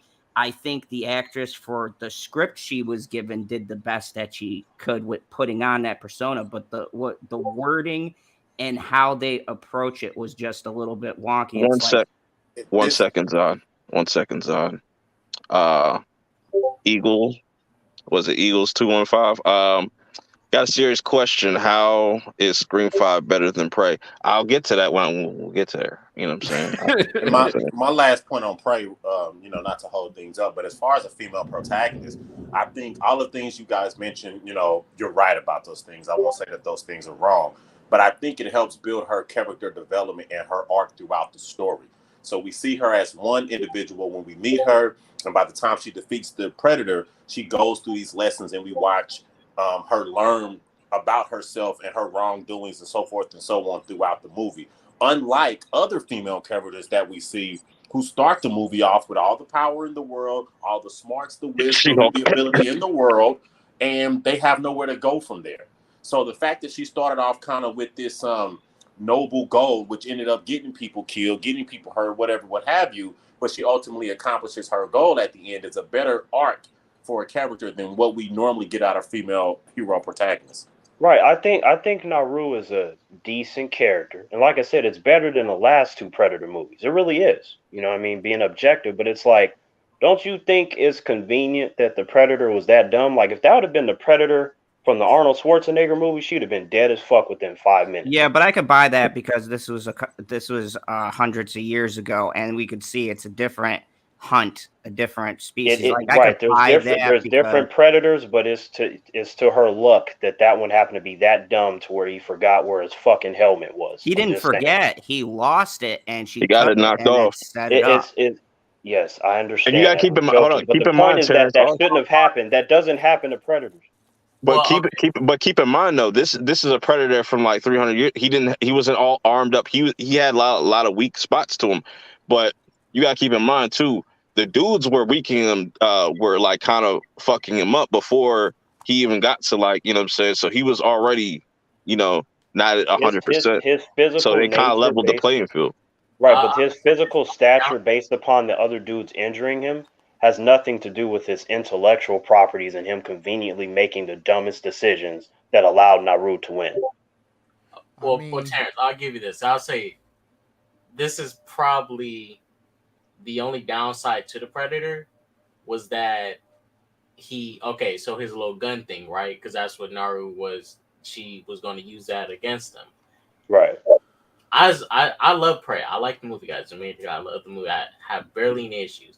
My only issue with the Predator was that he knows those needles do not go directly to the target. They go with the that was my thing, because I was like, now it depends how close you are. Like, maybe if you're a lot closer, it's definitely gonna go through you. But if they're far enough from you, that needle's going to redirect and go where the lasers come from. So how did Naru and her brother sneak up on the Predator? Them being on horses and different shit. You can't just creep up on a fucking Predator like that. No, but you also got to remember the Predators and they're not going to win, so they're going to know their way around more than him. You're absolutely right. I know they're going to know more, but it's just for them to get to him, they're going to make noise. The Predators are excellent listeners and trackers. There's no way that you can creep up on it, shoot it in the head, ride up on a horse, and do these things with the spears and stuff. But this is what I like about Predators, and like they're all very different. They always try to give their opponent like a fair fight. They never try to you know, some do like kind of play dirty, but like at least they'll and I think that goes to underestimating, your opponent and stuff, just because, they, and I don't know. I think they did a really well job of just, showing both sides of it, just seeing how Naru does her thing and seeing how the Predator does his thing, and those two, because they're both, and it seemed like they're both learning. This Predator obviously is new to this. Like, seems like he's new to the shit. Like, he's Right. I young. mean, but like I said, man, like I don't hate the movie. I don't think it's bad. I just noticed some things about it that I thought were odd when you compare it to the other Predator films. Yeah. But and another thing, one last thing. You guys noticed the gun she had at the end? That's that was from Predator 2. Yeah, from Predator 2. Just like her brother was like, if it bleeds, we can kill it. I'm like, man, you don't get to say that unless you're Arnold. Man, kill him, please. That's how I felt. That's so. That was a dope line. That was a dope line. So since that happened, I'm assuming they're going to retcon the comic with that explains the origin of that gun. So I wonder if when they do the sequel, if it's going to be a direct sequel to this, because usually each Predator movie is a different cast, different crews, same situation. Right. The next one will be a direct sequel to show how the elder Predator, Predator 2, gets this gun from Naru. So can we have the next film where the Predator fucking wins, and we get like a film where it's centered around their home world, so we can see thousands of them at one time and learn about them as a whole? Yeah, that'd be cool. But anyways, moving on from Prey, we got Hatching. Really weird horror movie, but fantastic ending. That's why it's a very dark ending, and that's why it's so high on my list. Jujutsu Kaisen 0. This is a prequel to season 1 that's out now. Season 2 doesn't come out till like next year or something like that, but this was a really dope sequel. It kind of like made me appreciate just season 1 more, kind of filling in backstories for characters that you meet in season 1. So that was cool.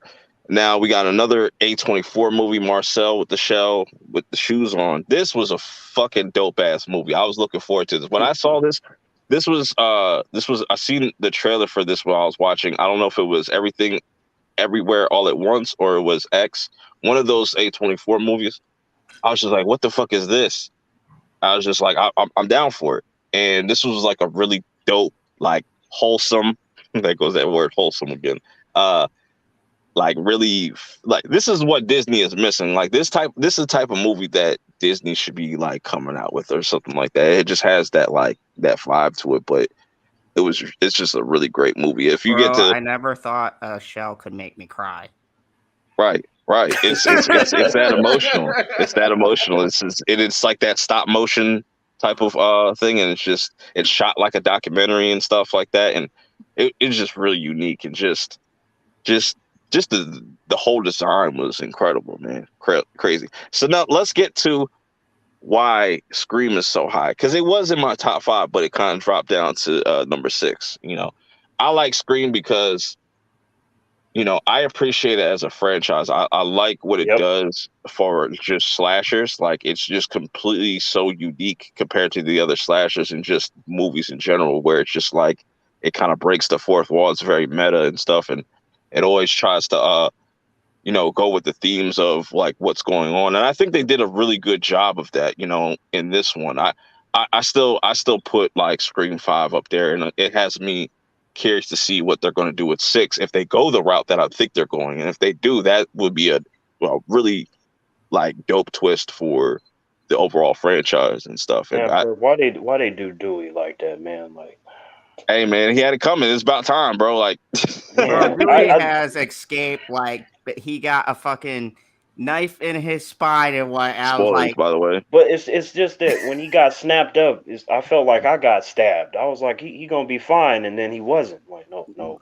And bro, you gotta admit, like, out of everybody to get a death scene, I think I still replay that scene. Like, the hospital is a big inconsistency, but I do think that is the most badass scene in the movie. Just seeing him reload, and then he says that line like, "Oh, you gotta shoot him in the head." Right. Bro, Yeah. I knew he was dead as soon as he said that. I said, "Fuck." And I like how they keep. I just like they keep reinventing the twist. Like it's always something different.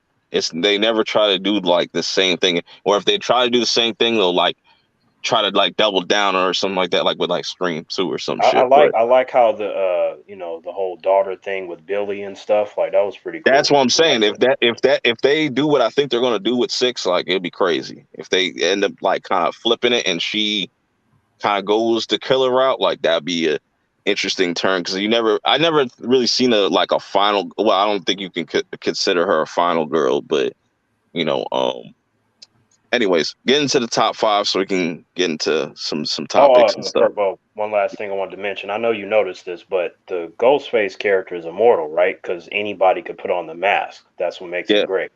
That's why I feel like because it seems like there's a theme with a lot of these new slashers. Like I definitely see it with Chucky that like there's like these cults, and that's an interesting way because I could definitely see there being like a cult of Ghostface like out there and stuff, Hell led by yeah. Kirby, led by Kirby. Right. Perp, if you speaking that's supposedly rumored in that new Jeepers Creepers movie, some cult nonsense. Hey, salute Tyler for the super sticker, $3 super sticker. I appreciate it. Yeah. So then we get into the top 5. We got Nope, which I thought this was.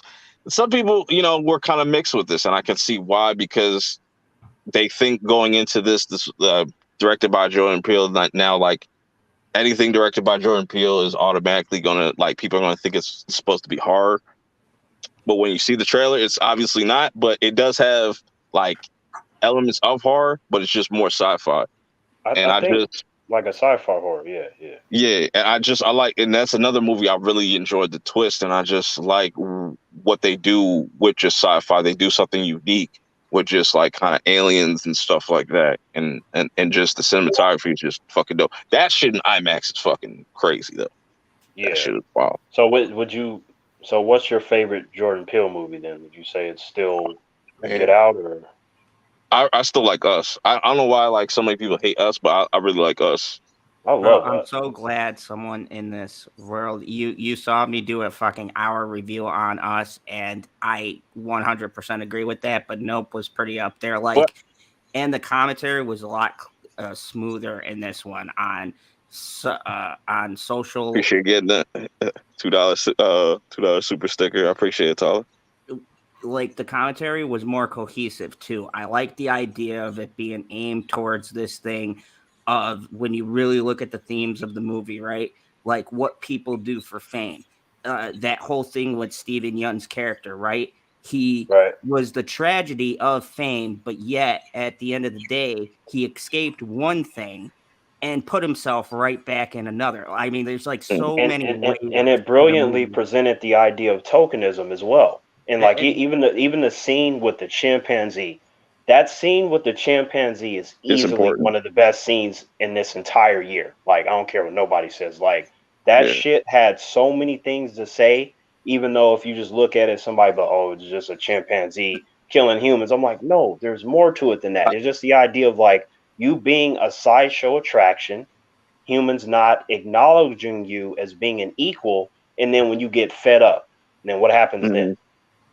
And I disagree. I disagree with this comment saying it's like it was fun but not a rewatch. But you get more out of it with a rewatch. I believe like because I was good at like paying attention to it the first time, but the second time, and you pay attention to that Bible quote. That's what that Bible quote tells you everything you need to know about the movie. But like with the themes of it and just like this, like how people just make like spectacles out of shit and just what a person is willing to do. You see that a lot on just TikTok. People doing outrageous things, like people just got to do the craziest outlandish shit just to like get popular, or just to get some type of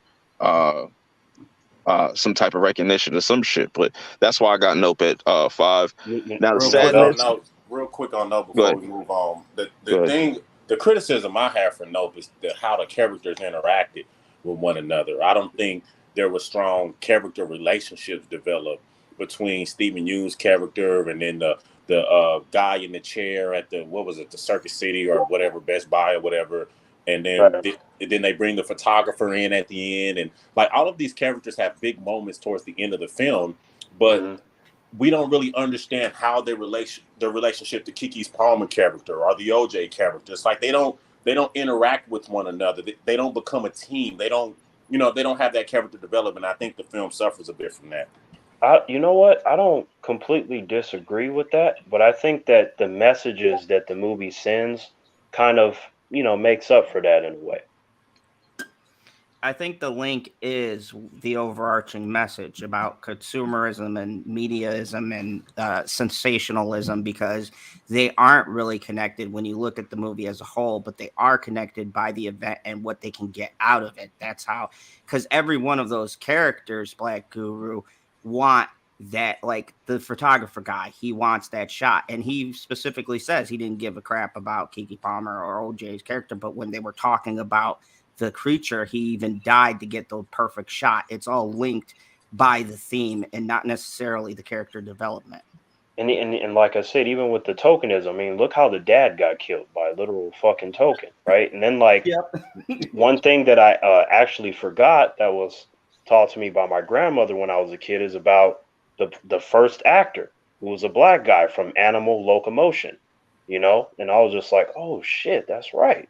That's definitely interesting. No, like, it just makes you think about a lot of stuff. I like when I Yeah. watch a movie or show that provokes thought. Yeah. And then speaking of movies that provoke thought, and this next one, The Sadness, this is not going to be for everyone. It's another horror movie. This is another like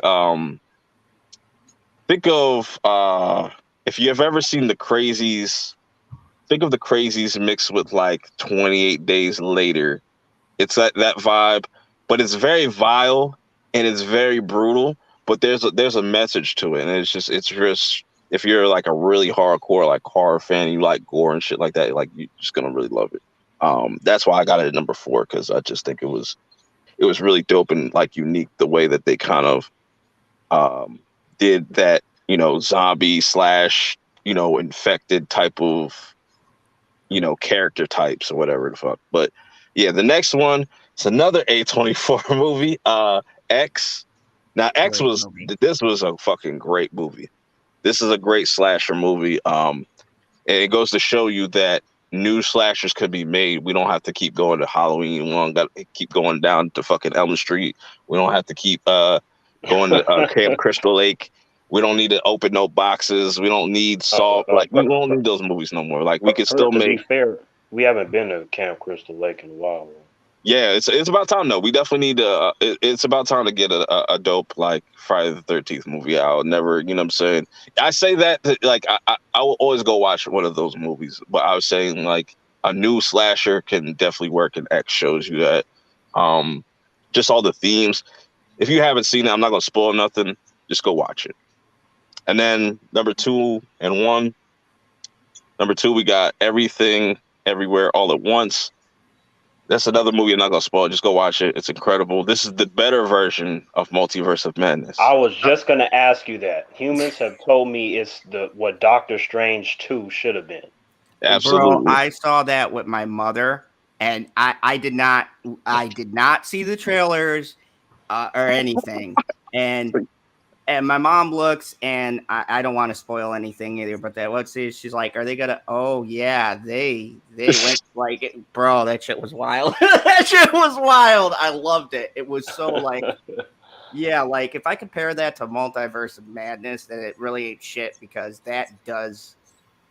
Yeah, I don't want to say anything. Yeah, And bro, then, and lastly on that too, the craftsmanship of Everything Everywhere All at Once is so well crafted as a movie, considering its complex, premise of a multiverse. It crafts that so well visually, with the dialogue and everything in between. So it's definitely one to check out. Nice, yeah. You want to talk Yeah, I about a gotta movie check with that out. layers?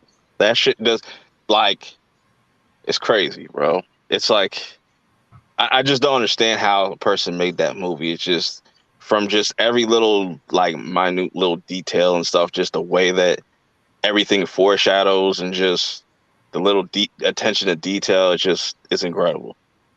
And shouts to A24 for like this their first movie to hit like 100 million. in the box office, which Right. is really dope. I think they need to stop doing, because they do this a lot with a lot of their releases. They do the staggered release.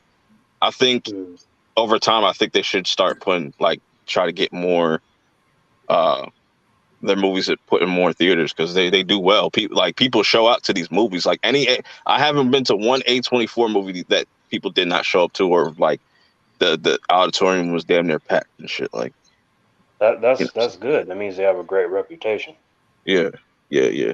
So then, obviously, we got the Batman, the best comic book movie of the year, put 2022 on his back and just, carried comic books to like the promised land, you know what I'm saying?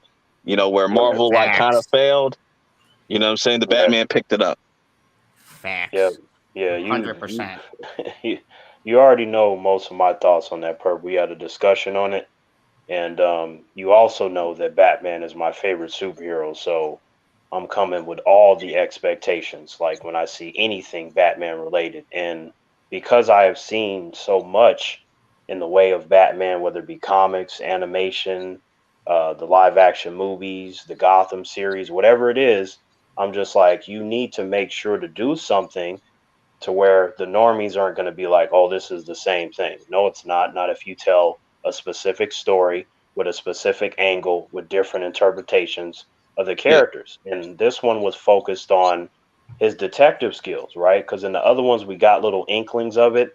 But to have a whole plot centered around that, I thought was very risky, but something that was long overdue for a character like Batman. Okay. Yeah. Yeah. Yeah. It's just, for me, I feel like this is the first time they like really got Batman like right, and just this is just why I wanted out of Batman movie. It checked all boxes for me, and that's just, people say it's boring and slow, but it's just like, that's what I honestly kind of like about it. It's just, it's more. It doesn't feel like you're going to watch like a Marvel movie, and like I like that about it. And Right. it seems like a movie that just has a lot going for it, and like the villains are really fucking dope. Just how they just introduce Yeah. them, and just how much room Robert Pattinson's Batman has to grow and stuff. So like you can see him kind of develop over these movies, and just setting up just this being the starting point was a very strong start to And just the what him. cinematography too, right, Perp? Like the Yeah, way that shit looks. yeah, Man. it's crazy, and it's like, when you look at this movie, right, and then you look at something like Thor: Love and Thunder, which is like probably double that budget and stuff, and it's just like, what are we doing here? Like, See, and that To right, your right. point about him growing as Batman, I mean, yeah, mm, he only weighs like 115 pounds.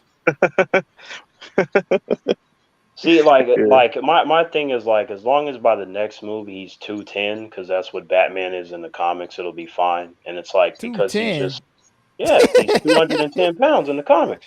Let him get to at least 150 first, bro. Come on, man. No, no, Yeah, you can't I jump from get you, but 200 right away.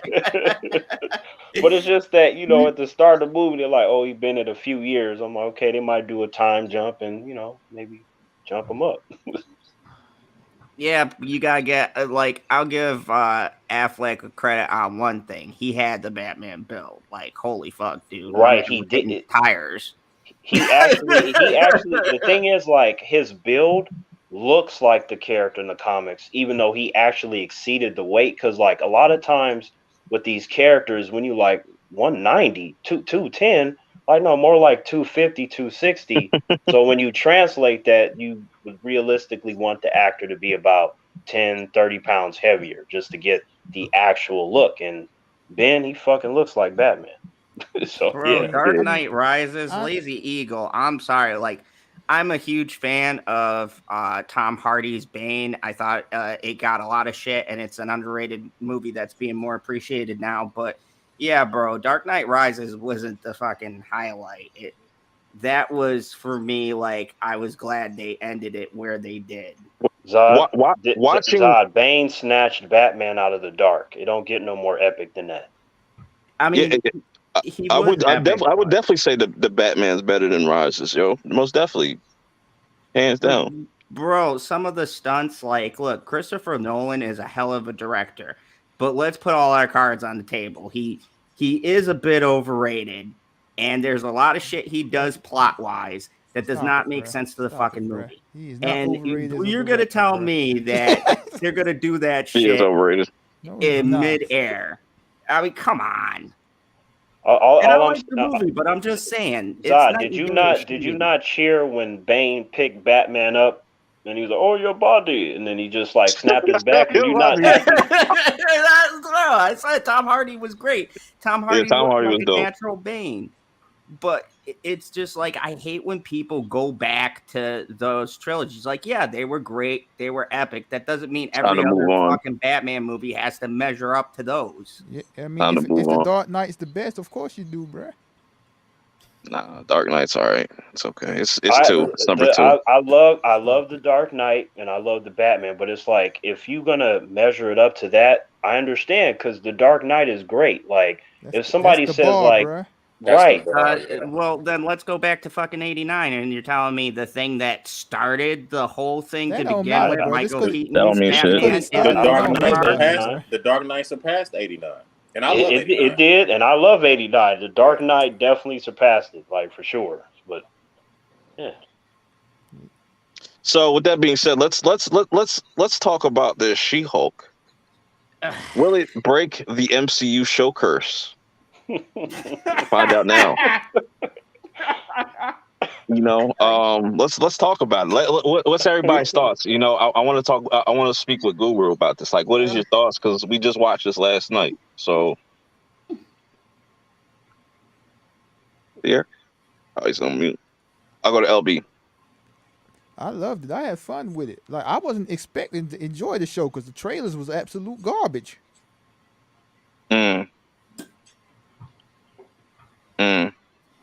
But I mean, Terrance? You just asked my thought, or were you asking that Oh, question? Will it I thought break you were the done. curse? Never mind. Keep going.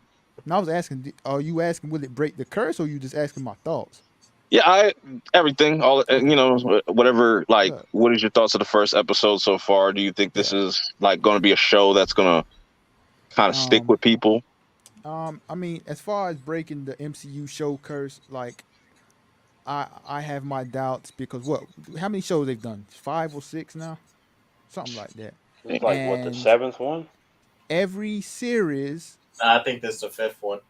Every series, it started out good, and then fizzled out. So until they prove me otherwise, I'm skeptical.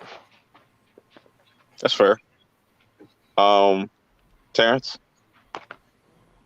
I don't think it's gonna break any curse. Like I'm lukewarm on it. I actually love the She-Hulk character in Marvel Comics. She's awesome, and she is by far more popular than 99% of the female characters they presented. So I was like, saw the trailer, like let me check out the show, and I'm lukewarm on it, man. Like I'm just like, this is not.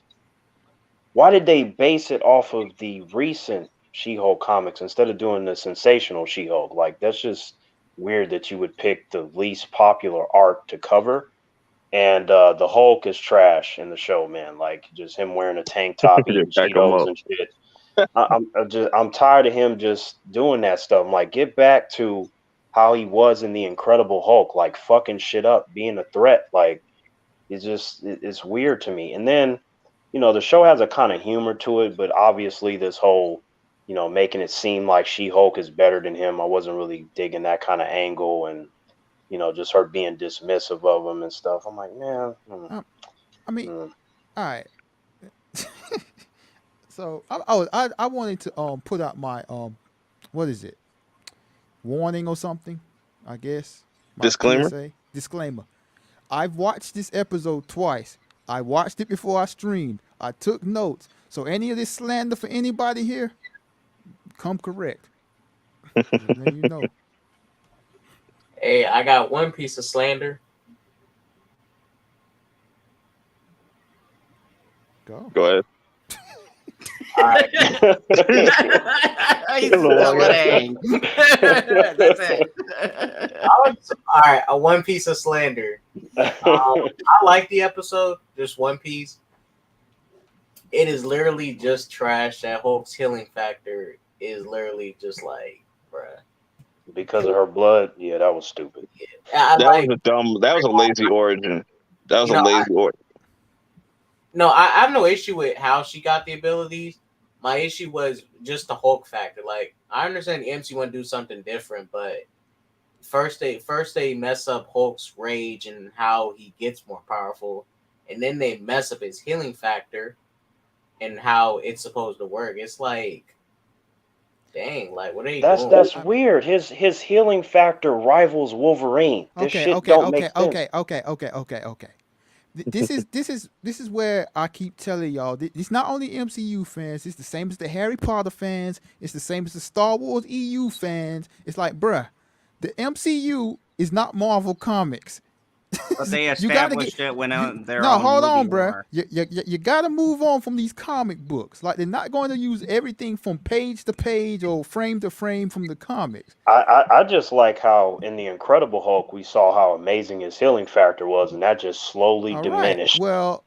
The thing is, in the Incredible Hulk, he didn't put the Infinity Gauntlet on. My thing is that he should have been able to heal himself. It should not have been because of She-Hulk. That's to me playing into the whole she's better than him. I did not like that. However, I mean, one it wasn't really technically that. It was like the combination of their genes and stuff. Like they said it. What was the lines he said? Sympathizing wow, gamma or right? something. Oh wow, it's because of your blood. And then she was like, "Oh yeah, because I'm better than you." And he's like, I "Oh, mean, she's being sarcastic, bruh. I get the humor, but I still don't like that type of angle. However, her personality for the most part is fine. It's fine. It's been tweaked to the more recent ones. I'm like, you need to go back to the old schools. And then I do like that she was breaking the fourth wall. That was probably my favorite thing, that she was talking to the audience. That was probably the only moment that I clapped about, but the rest I was just sitting there like, if this is going to be the whole show, can you just hurry up and get Wong and Daredevil out here, and please don't fuck them up when you do it. She actually didn't, surprisingly, and I said this in my review. So they said the show was supposed to be a comedy. Did it feel like a comedy to y'all? Because it didn't. Nah, Like I it didn't really didn't. laugh. Like the like the Guardians movies and Thor Ragnarok. Those is like comedies. This felt like a normal like episode of like a TV show that's like. it felt like somebody was on the side of me like, Terrance, laugh at that, laugh at that. It wasn't like when I saw Guardians of the Galaxy Volume 1, where I went in there and just shit was just catching me off guard, making me laugh. I'm like, damn, that's I actually pretty mean, fucking funny. comedy is subjective, and like to me, No. like not like the genre. I mean, from a technical aspect of like it is a comedy. Like I wasn't laughing at everything. Like I felt like some of these jokes was that typical white boy frat boy humor, like the tightening up my butt and all that, and the fart joke, like that Right. type of stuff. It ain't for me, but like it is a comedy at the end of the day. No, and that's the thing, right? Because that's like maybe in the later episodes they're gonna get more into the like comedy, but this episode didn't feel like a comedy to me. Like it had jokes and stuff, but it didn't feel like a comedy. Like a lot of the stuff was a little fairly more serious than usual. You gotta look you gotta look at it for more than just the dialogue. Like look at how when they were sparring back and forth, when they were doing the yoga stuff, like the physical comedy aspects and stuff. You gotta look at that too. I did. And I was like, I'll give an example, like Peacemaker, right? Peacemaker was a comedy, like that was a comedy, like every episode. Yeah. Like you can tell it was an obvious comedy. I'm not saying the shows. It's not bad that it doesn't feel like a comedy, but it doesn't That kind of feel like when it just feels it's still good. I like the way they're doing the jokes in this show. It's not too much, but it's not really an over the top comedy like that. And why they do Titania like that? The villain. She showed up for like 1 second, and she got punched, and that was that kind of leads into what I'm about to say. To answer the question directly, will this MCU, will this show break the MCU television curse? Well, no, because it suffers from all of the same formulaic problems. One, the pilot wasn't very good, right? Because we're talking about Is it a comedy? Is it this? Is it that? It didn't convey any of that very well. At one point, she's scolding Bruce for being a man, essentially. Then she's out hawking him, 15 years worth of research and everything, and she's out hawking him at every turn, very casually, very nonchalant, very dismissive of it all. So what I come out of that episode asking myself, well, who is the She-Hulk? Who is she as a person? We see that she's a woman. We see that she's the cousin of Bruce or a family member of Bruce. But as a personality, we really don't know. And which confounds that even more and makes it even worse is the final scene. When she fights Bruce in a physical fist fight to let him know, I don't want to be the Hulk. I don't want to be a superhero. I don't want this for myself. Look what happened to you, which I think is a very great point. So then we go in the courtroom.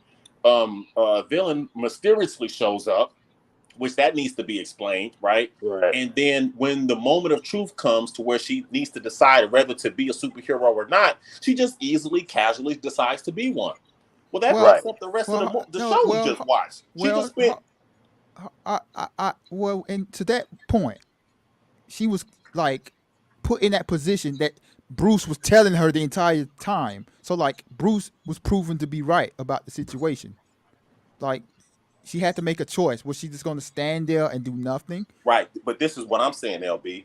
Don't show that this episode, right? Don't let her make the decision this episode. We just watch her fight Bruce to say that she's not going to be a hero. In the episode with her with the decision in limbo, that opens up next week's episode. They went by too fast. It's like they got into this car accident. They were too cheap for some reason to show Hulk transforming, even though they're fucking Disney. I'm like cutting corners. But I'm just like, they should have did the angle where she was dealing with the criminals and then, oh hey, how dare you defend this person? She gets shot and then Bruce comes in and helps her. Like, to me, that would have been more compelling than just a quick little car accident and then her being dismissive of him for 25 minutes. Only to accept the position 2 minutes later. Right. I mean, we don't know. No, hold on. Remember. If she was telling the story of how she became She-Hulk. Remember, she was going to the court at the beginning of the episode. Right. So it's not like this happened like a 2 minute later type thing. It's just but the way for they us set it up. did. No, but for us it did. Well, see, yeah, it don't matter in real time if there was a time skip off screen or whatever. For us, she just fought Bruce. When she's leaving that island, she's leaving under the guise of, I don't want to be a superhero. The next scene, she decides to be one. And she got shot. They got shot by that Sicarian spaceship. I'm like. But you got to remember, though, she was telling a story. Like, in real time, she was at that courthouse. I mean, not the courthouse, the office. But the thing is, I know she was telling the story, but that's sloppy. The time jump, was not executed the best, but the issue. But it wasn't a time jump. It was her telling the story. Because she was talking to us. No, by your very own thing. She's telling the story, so it's backtracking to show previously, and then it goes back to the scene of her arriving at the courthouse, right? So it's filling in the gaps. So it is a time jump. It's just she's narrating it, and then instead of having several weeks ago, it just jumps back and explains shit leading up to the courthouse. I get what you're saying, but the thing is, and I think from listening to everybody, debate about this, the truth is, this should have been longer. Like, for some reasons, some of these shows get longer times, and the ones that should have longer times get a short time. I think 25 minutes is terrible. It's too short. It's too short. And it did feel like they crammed everything into one episode as expediently as possible. And that whole thing, like, I get it's a narration, but it's a cheap way to fill in the gaps to something without having to actually do the work of leading up to the development of it. Like, LB, I get your point, and I understand that, and you're right from some aspects, but so is Terrance. It's a very rushed episode because it's constrained by 25 minutes, and it's like they're speeding through all of the bullet points just to get back to where we start at the beginning of the show. And it kind of feels like, well, fuck, why didn't you just stretch this? Like, maybe make it a 2-part episode, right? Have part 1 and then she does the training for that part and she's struggling, and then have a part 2 where, okay, now we're back to leading up to the courtroom, and then it flows better. What they try to do is they try to cram an origin story and then a big decision and then a fight, because they're doing it episodically. And then the people said this show is not long story format, so there's not one big bad or one plot thread. It's several short stories that they happen and then they're done. What's So- the point of Problem is, what's the point of the really quickly- Sicarian spaceship? Like, cause are they trying to say like we're doing World War Hulk? Cause they already fucked that up in Thor I mean, Ragnarok. What's No, the that's point? random. Bru- That's Bruce- more random bullshit. There was a lot of random bullshit in this Bruce episode. told you, and, bruh. and not that I think it was bad, or not that I'm not disappointed in it. But what I am disappointed is that they completely closed off the character arc for the She-Hulk. She has nowhere to go now. She's another Captain Marvel, another Legend of Korra, another Rey Skywalker. She doesn't have anywhere to go as character development. Also, it's a poor pilot because we don't really know what this show's about until next episode. Whoever the main antagonist is, whatever the main story is, we won't get that until next episode. So you're saying that she's a Mary Sue? Yes, for I sure. mean, For sure. what She wouldn't have been if she didn't decide to become a superhero so fast. Maybe that's her arc. She didn't like decide though. What I'm like, Bruce explained this to her. Like, this is going to happen to you, and she dismissed it, and then she got put into the position where it's like, okay, this got this bad person doing this into the courthouse. Should I just stand here and do Okay, nothing? stop right there, LB. Why was there a bad person in the courthouse? Hey, we don't know. Exactly. All right, And how come everything was coming to her so easily? The transformation and just everything was happening like boom, boom, boom, boom, boom, boom, I boom, mean, boom. she said at the beginning of the episode she was a genius like you, Bruce. See, Yeah, that's another but thing. he There's was There's a no still genius, and it development. still pilot. took him 15 years to figure it out. The Yeah, timeline it's doesn't track. It's ridiculous. like Well, he literally had to walk the earth. We all remember the original Hulk was like dun, dun, dun, dun, like that sad Yeah. shit. Like he had to do that for 15 fucking years. Okay. So if she went through the same exact 15-year process, people would be complaining that she had the same exact story as the Hulk. No. It was no. See, that's why they don't have to do the exact same thing, but there should be a length of time for her to learn, for Bruce to help her. Something where we can get behind her and see her struggles and build her to make her a better character. See, And we were here's the thing. hold on. We were just talking about Sam, and like we were talking about he has to earn that title of Cap. So like Right. you gotta earn that title of She-Hulk. Yeah, like I agree. Like Sandman had a better power arc because he goes through like talk about Sandman. Talk about. But no, just for an example, as far as Great superheroes example. or mystical things, right? He has an arc where he starts with nothing, and then through that he learns to have better human interaction. That's his arc.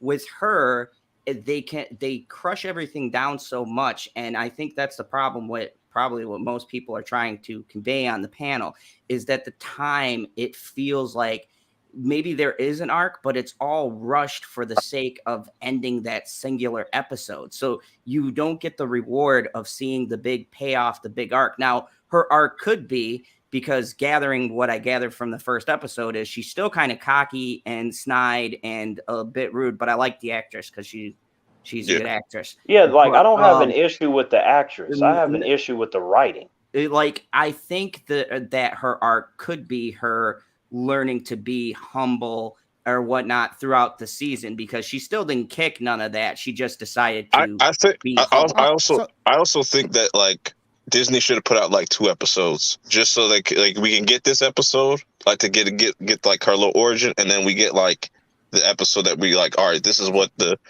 rest of the series is going to be kind of going Right. towards. I got a question. Also, just to Hold on. Go ahead, LB.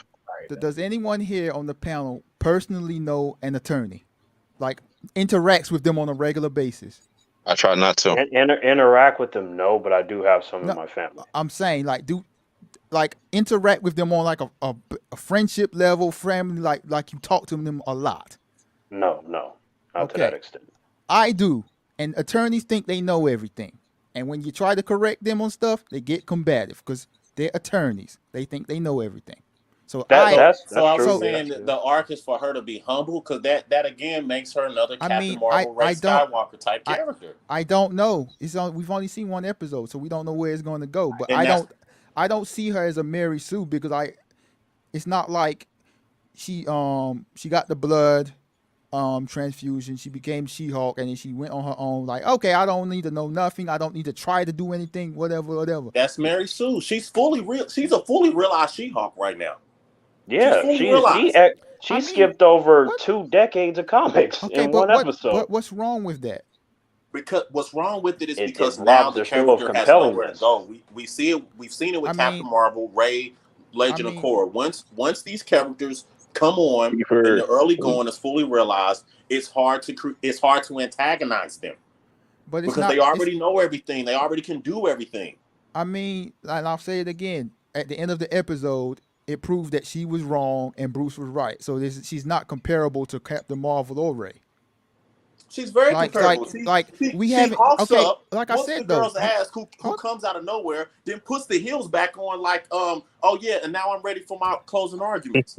I mean, That means it's I'm gonna win this case. I'm gonna whoop everybody's ass. Hell, you don't I even need to mean, watch next week. I mean, the show's a comedy, and like it's like I said, we're only on one episode. It's like we don't know what struggles she might have to deal with. Like she's That's not the exactly. problem, LB. It's a pilot episode. You're supposed to set the tone for the Well, series. let me finish the point though. Like I'm saying, we've only seen one episode that was like 30 minutes, so it's like she's not going to be the same as Bruce. We don't know what struggles or issues she's going to be dealing with throughout the rest of the series. We got to watch and see. Now, if at the end of the season nothing changes about her, she's perfect, then you all can have this gripe about her being a Mary Sue. But like, she's not a Mary Sue. I want to love the She-Hulk character in the MCU like how I do in the comics, because she is a wonderful character in the comics. I can't stress that enough.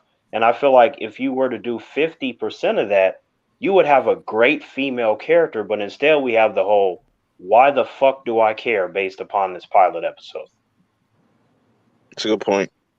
I mean, I hate to say this because it disappointed me in the end, but and LB, we talked about this. I think that Miss Marvel actually did the whole learning the powers and fucking up better than this show did, because they didn't speed through that. That's I can't believe I'm saying this. I would rather watch Ms. Marvel. Like between the two, Miss Marvel, she messed up. She realized that there was like limitations, and even through the first episode, she fucked up. And I get it; it's a different demographic because She-Hulk is a older than Miss Marvel, and she's a high schooler. Those are two different things. Right. But the arc was a little bit more fleshed out, and it's why I didn't have a problem with the Miss Marvel character. Just the story around it was garbage, but how they showed her getting to where she is made a lot of sense, and it made the character a lot more endearing. This one, I get the approach, and I totally get what you're saying, LB, and I'm with you. Like, I'm gonna watch the next episodes because I'm fucking curious. But of course I am. I mean, it's just for a pilot and for the people they're bringing in. They speed run through her stuff, and yeah, you don't have to have a long drawn out origin and do the same thing for every character. Look, Daredevil doesn't have the same origin as Captain America doesn't have the same origin. No one does. I get that, but the difference is they were able to show those origins in a fucking 2-hour movie.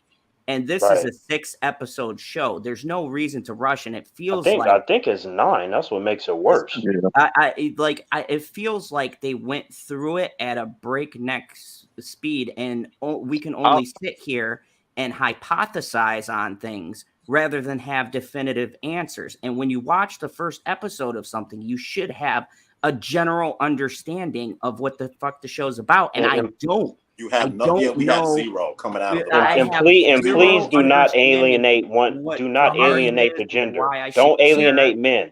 Hold on. She-Hulk is an attorney. She has a law firm.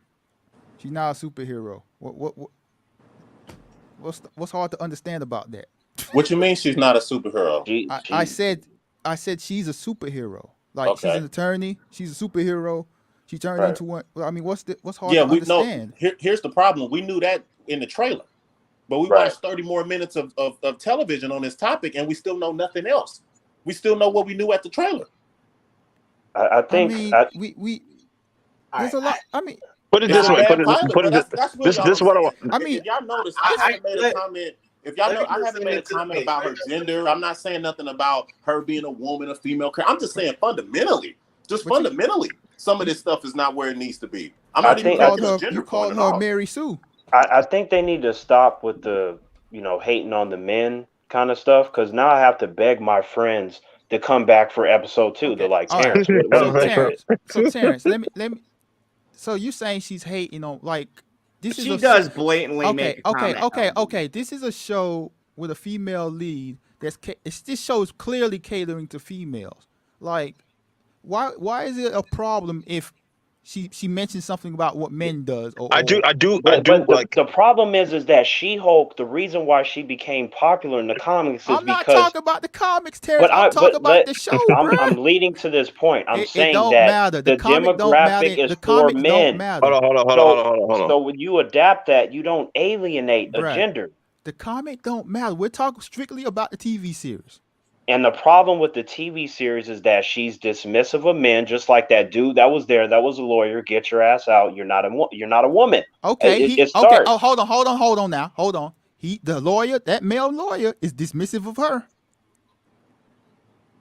Yeah, is that a problem to you? She did not want to listen to him at all. And then we saw she didn't want to listen to Bruce. Make sure y'all hit that like button.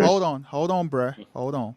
That attorney was dismissive of her. Is that a problem to you? He's an asshole. Is that a problem for you? Why don't you talk about he's hating on women?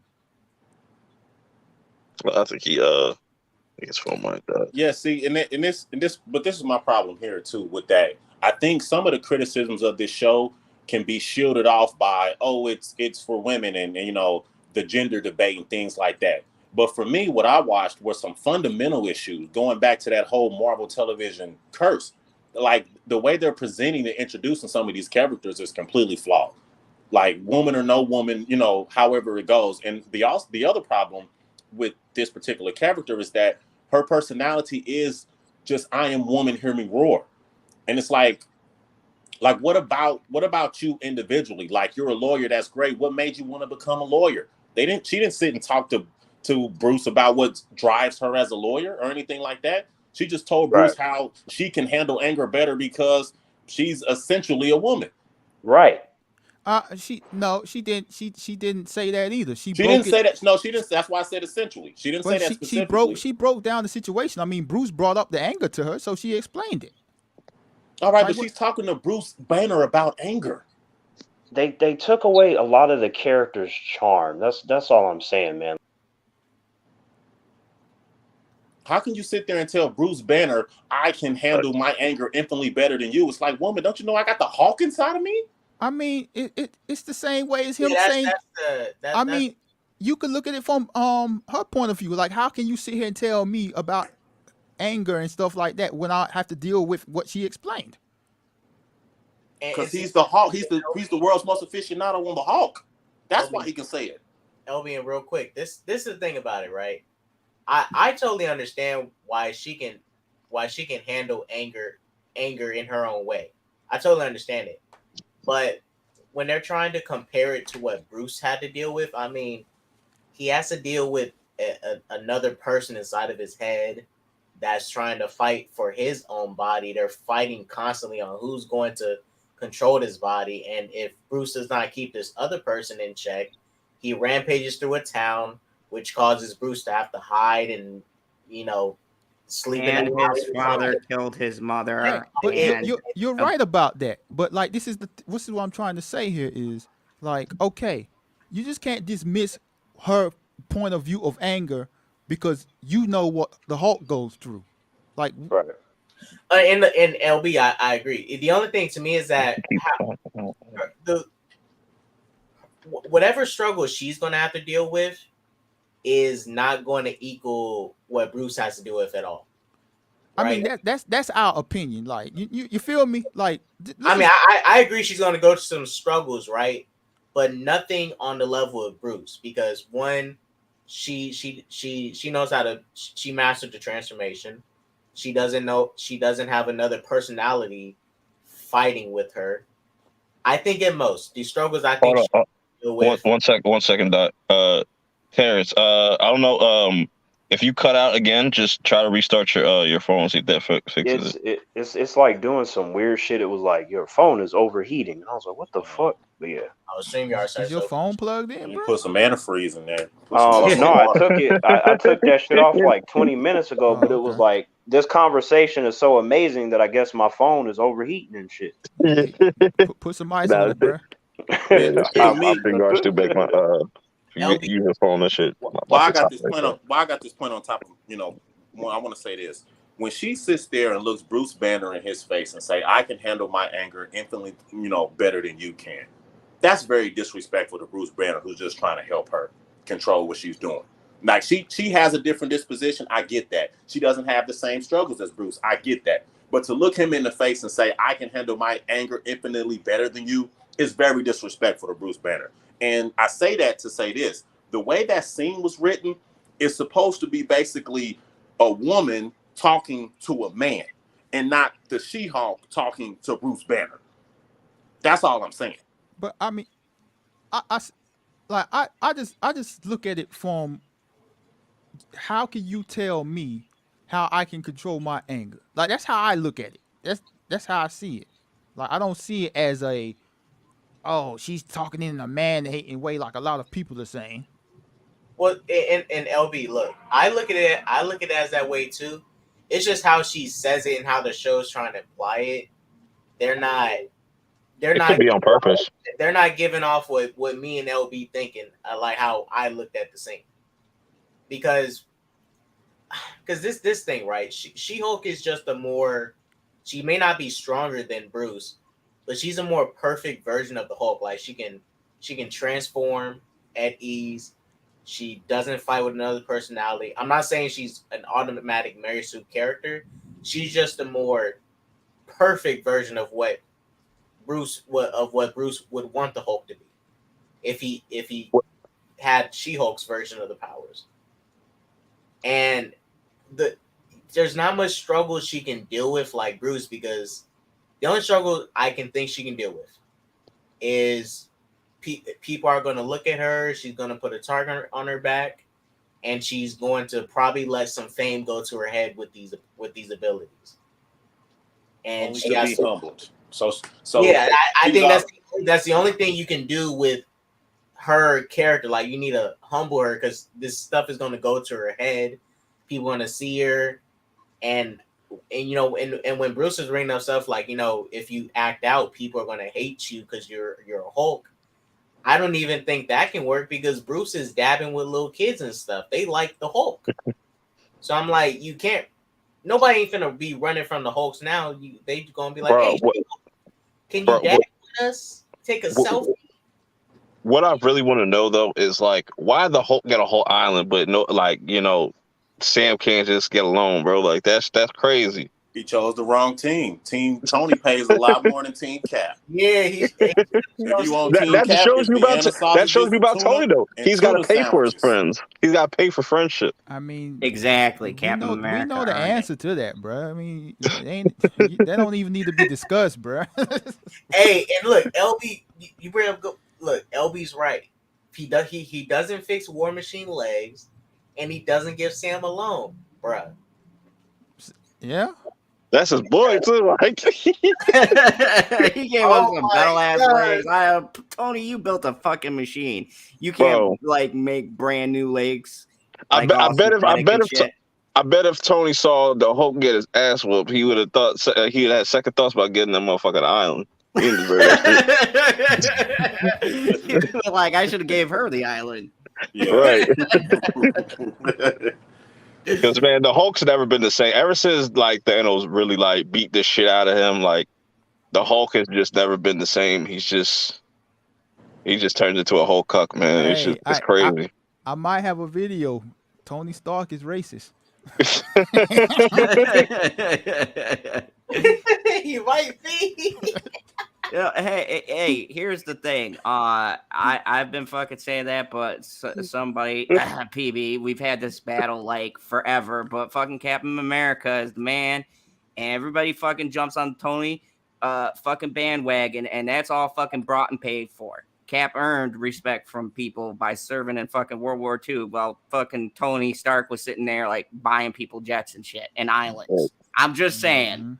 Yep. Flying in the portals too with atom bombs. Yeah. Like the whole Saving Ultron. Like everything is Tony Stark's fault, but everybody forgives him because he cut them a check or build them something. Yeah. Right. He made Ultron. They forgave him mad fucking quick. Oh, I wanted to apologize to everybody on the panel. Like, I don't know what happened there. I'm sorry. No, it's all good. You're good. You're good. We're just talking about does the Hulk deserve that island? But yet, all the other Avengers is broke. Right. Out here got to go worldwide doing random jobs to get money. Bruce here chilling on his own island, LB. Well, even though Valkyrie's not a fucking Avenger, but she was fucking doing Old Spice commercials. Like, it's bad. Right. It's Yeah, bad. After the snap, it's never been the same. Right. Yo, Hawkeye has a fucking hearing aid. Tony couldn't even give my man who has the most useless skill ever a fucking upgrade, man. He could give him like some shit that's right. He couldn't give him some special tech that, like, Is it Tony that's racist or Pepper? Because she's the one alive with the checkbook now. Oh, she could be a Karen, bro. Her real name might be Karen. Because Tony probably said, "Hey man, take care of everybody." Then Pepper was like, "Yeah." Pepper like, no reparation for you at Black Avengers. She like, yeah, you know what? I got a CPAC cup. She's like, Wakanda wants to hold what vibranium? Fine. See if I give him fucking funding. Shoot, Pepper probably the one that gonna send Neymar after Wakanda, bro. Right. Oh shit! Yeah, that wouldn't surprise me at all. Hey, Pepper like, hey, hold on. There's a nation richer than us? No, we can't have that, bro. Hear me out on this.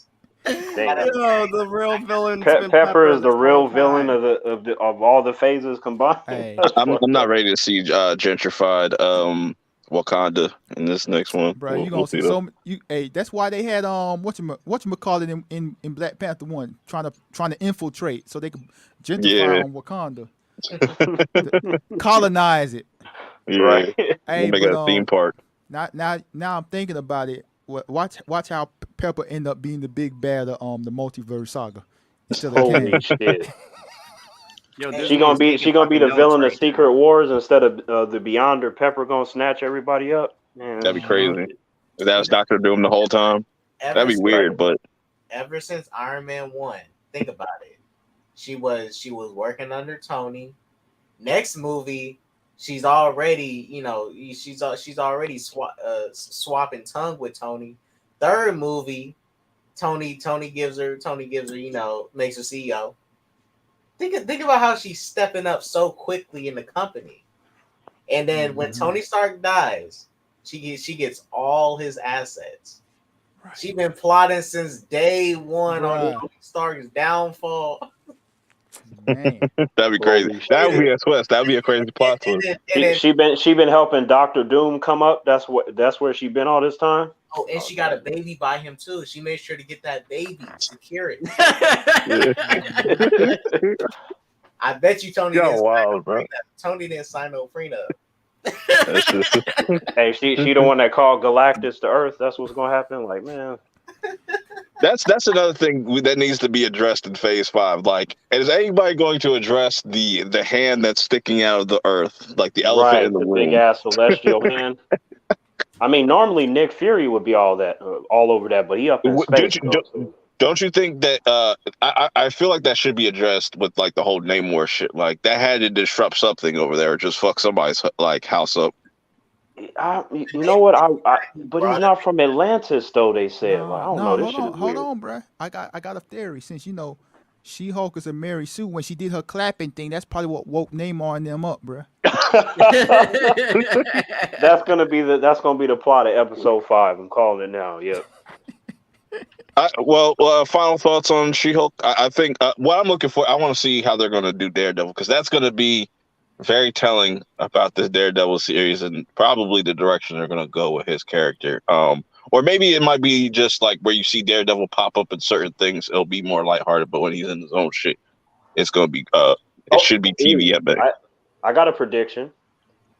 I think somewhere in the show, Jessica Jones is gonna pop up because her and She-Hulk are really good friends in the comics, and the whole lawyer, the PI. I have a feeling she's gonna pop up. Yeah, I think they will do some type of Heroes for Hire like in the future again. But bro, like Jessica Jones is like a hard drinker and curses and like basically accost her fans. I think they're gonna fucking change that shit because like her and Luke Cage banging out that episode. I was like, Disney ain't gonna show that shit. Come on, let's keep our expectations She was fucking the shit out of Luke Cage. You're not gonna show all that kind of stuff. Bro, I'm just saying, so I'm gonna go around and y'all give your final thoughts. Guru. Final thoughts on what? Anything or just She-Hulk? Oh, final thoughts is that Marvel need to put these pilots together. I mean, this seems like another patch. I mean, unless I hear something or something incredible happens, like a Jessica Jones or something like that. But other than that, I'm not compelled by the plot of She-Hulk, and I wanted to like She-Hulk. Purp, I was very excited about She-Hulk and wanted to give it an opportunity to be great. But with that pilot, it seems like more of the same. And I even asked you, like, does this show got 8 more weeks with you?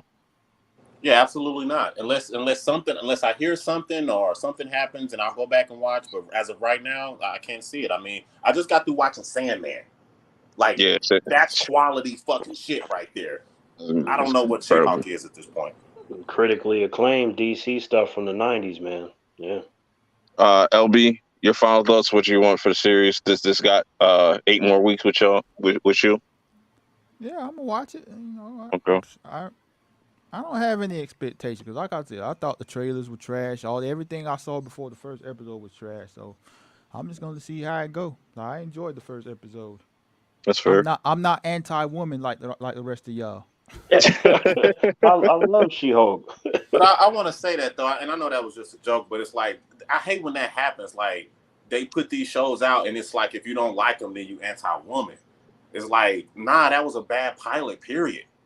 You know what I mean? Like, and like I said, I know you were just playing. I'm not trying to say that, but see, the thing is, bro, like we're having this discussion, like, and you can explain yourself. A lot of these people, they don't even do that, bro. So it's just like, just admit it. You hate women, bro. You. All right, I hate women. This guy is a dart all fucking show. Talk about killing kids with Shadow, and he wants fucking Sonic's fucking cute companion to be shot. What the fuck's going on, KDot, man? You need a hug. KDot, what's your final thoughts? Like, where you want the series to go? Does this have 8 weeks with you, or are you just gonna wait for all the episodes to be out and kind of binge it? I'm still watching weekly. I just waited until last night to watch it, so I didn't watch it the day it dropped. But I'm gonna watch. I like the first episode. I had like just 2 issues, and that's it with the first episode. I'm gonna watch it because I'm interested in the She-Hulk character. So I'm gonna watch it. And she's sexy as hell. Like I was about to say that, bro. She was looking right, bro. She-Hulk. Yeah, she's sexy as hell. Zod, Mr. General.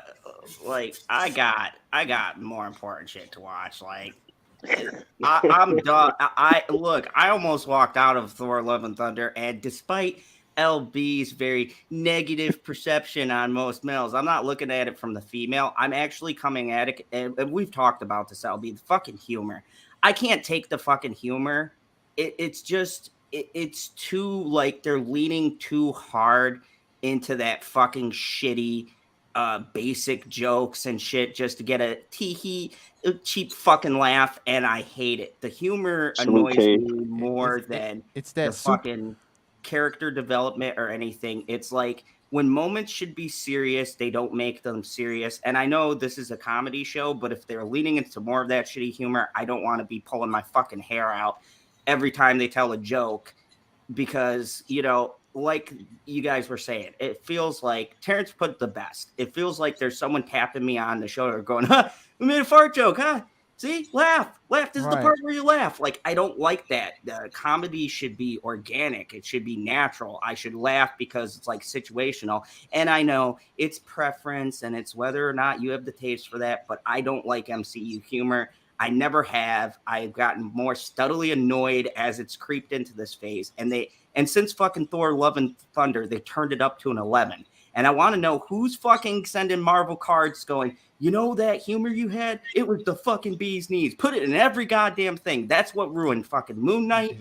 It ruined tons of shows with potential when they steer into the stupid fucking comedy when a scene should be dramatic or emotional. And look, we have shows like what Fresh Prince and Full House and Family Matters. He said and quick thoughts, bro.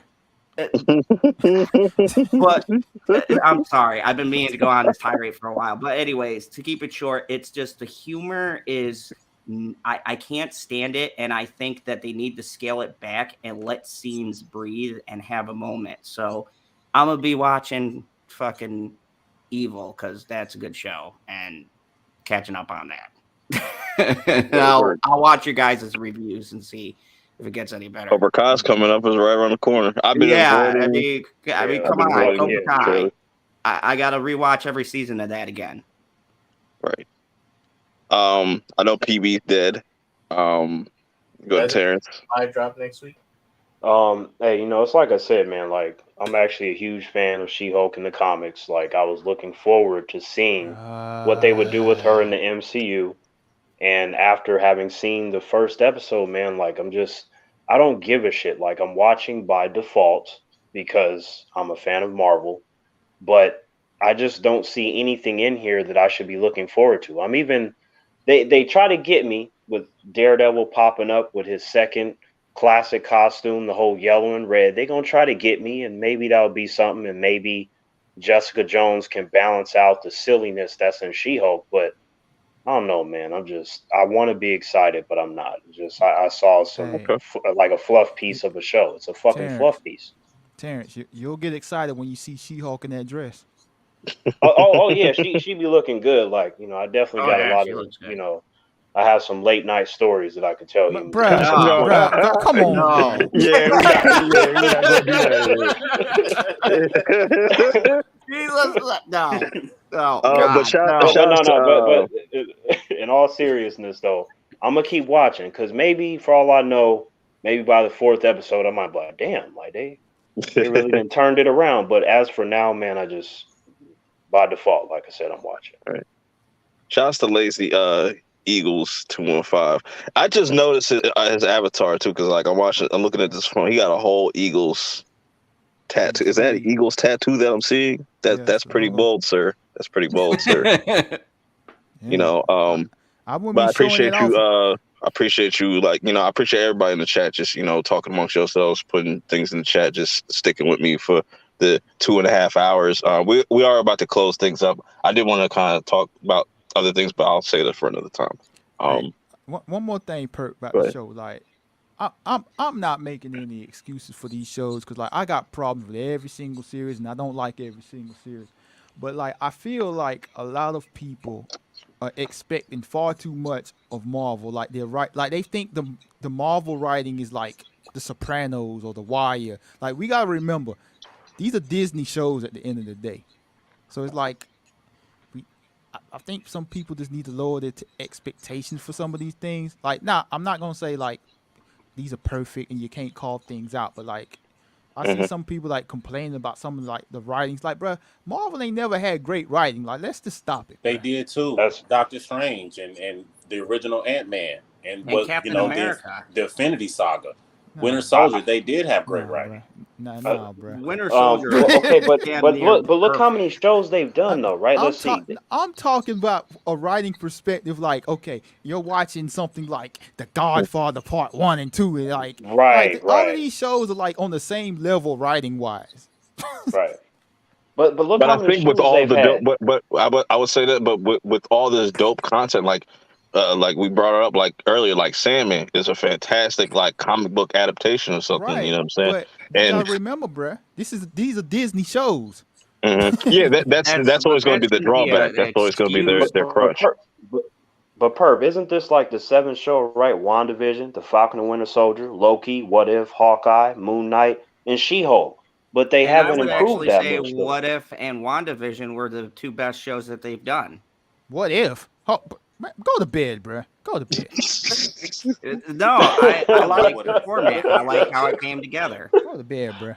It's time for bed. But You need this is sleep. what I say too, LB. But to your point, LB, and you're right. You know, Marvel ain't the Godfather. You know, it's not going to deliver writing at that level. But we are in a streaming war at this point. We are in a competitive media content marketplace. And if you're not going to compete in regards to writing and things of that nature, it's going to make people wonder, well, why are y'all not competing? In as Right. far as that level of stuff, like if I turn on Sandman, I'm getting higher quality stuff. So And, people are competing for our attention now, Hey, and I Disney, I they're not delivering. I agree with you when it comes to quality. Like I want the best quality possible, but like at the end of the day, I know what Disney's going to be doing with their content. So it's like, if people want to guess, if people want the greatest writing ever in an MCU show, it's probably not going to be happening anytime soon because they're producing so much Unless, content. unless if Disney finally like you know what I'm saying they need to just take more risks. Yeah. You know, Perp, because they stay in this box. They stay in the box, that box, like, family friendly. Step out of that box sometimes. You can still have the family friendly stuff, but just kind of start stepping out of that box And because it's you can't um, like just and to make a comparison, you look at like a company like Nintendo, and I compare like Disney to like Nintendo, where like their whole main focus is family, family, family, family, family. But Perp, there's always going to be like so much you could do of that when your other competition is like giving you more mature stuff or just giving you more quality stuff and just doing different things. They have to eventually kind of shift out of that. I mean, I see what you're saying, but Disney has more subscribers than the rest of the streaming services, and so it's just like If you to them, combine the four that they own, if it ain't broke, why fix it? Perp, I'm not sure if you're gonna agree with this man, but I know you've seen Stranger Things. Stranger absolutely, Things is better than all of those Marvel Disney Plus shows, absolutely, like by hundreds of miles. And absolutely, okay, absolutely. Like Stranger Things 4 just definitely set a high ass fucking bar like for this year for I sure. More am Like, I am Star so Wars we glad should have that got. yeah, I am so glad that humans convinced me to watch that. They was like, T man, you gotta check it out. I was like, nah. And then I checked it out and I binged that whole shit. And then when season 4 dropped, and I was all over that too. Shit was amazing. yeah, And I after mean, 6 or 7 Marvel shows, they're not even close to that. Stranger Things. They're not even close to Hell some of the nah. higher quality stuff. Not even one of the shows. Like I can see if it was every other show, good, bad, or something, but they're not even close as far as quality. hey man, like I mean, I would be a straight hypocrite if like, cause I remember when the first few shows came out, and I was like, yeah, they're doing some new shows, so I'm gonna give them I'm gonna give them a pass because they never done this stuff before. But if it continues going in the same path where each show just falls off at the end, then real discussions need to be had I mean, about that. when is it not though? LB, at this point, we No, got a pretty that's what big I'm sample saying. size. We No, got a what sample what I'm size now. saying, like their initial set of shows they've produced, like after this year, bro, if it continues, and like there's something needs to change. You feel me? I At the see what you're studio. saying. Oh You shit, just giving them more time. You giving them more I time. actually miscounted. There's 8 of them because I didn't say Miss Marvel, right? That's 8. That's 8 shows, yeah, and it's like, come on, like y'all not gonna do anything on the level of like a Cobra Kai season 4, Stranger Things season 4, Sandman season 1. Y'all not gonna get nowhere close to that with 8 different shows. Yo, when Cobra Kai comes out, that shit is wrecking everything. I'm telling you right now, it's wrecking everything. indeed, it's kicking the competition. Get it? Literally. But yeah, it's going to be interesting to see where Disney and every other streaming service is going to be in, because like this stuff like changes and everything is happening so rapidly. You see HBO Max, and it's like, what the fuck going over there? They're like taking things like originals and stuff. So it's like, I don't know what HBO Max, what the future of HBO Max is going to look like in like 2 years, but I don't know. It's looking kind of spooky over there. David Zaslav is cleaning up, man. He canceling all kinds of shit. Like a lot of it, I'm okay with. Like some of that DC stuff, I was like, yeah, that gotta go. But some of it, I'm worried about. I don't want him to get rid of all of it now. He should have canceled that new Pretty Little Liars. Yeah, that was stupid. I tried to watch that. I was like, what is this even about? LB, we have to have a talk about that fucking show. Oh my god, bruh. R.I.P. Pretty Little Liars. R.I.P. Yeah, man. But I appreciate everybody pulling up, man. Like 5 years, this was really dope. You know, like I said, I appreciate meeting everybody over the years. You know what I'm saying? Yeah, Still likewise. really dope. Yeah, here's to 5 more. Hopefully, we'll see. You know, if God allows it, you know what I'm saying. We in there. Yeah, another but, 20 years, Purp. You got this. Nah, we ain't gonna go 20 years of this bitch, but like YouTube don't pay that much. Be sticking around like in your 50s on YouTube. Right. rapping and shit.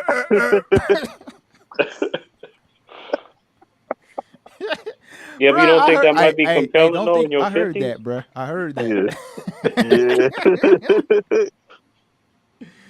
Yeah, it's funny though. I want to leave on a good note at least. You know what I'm saying? I want to experiment with different things. Like I said, you see in the beginning, like I want to do like a horror podcast type of thing next year.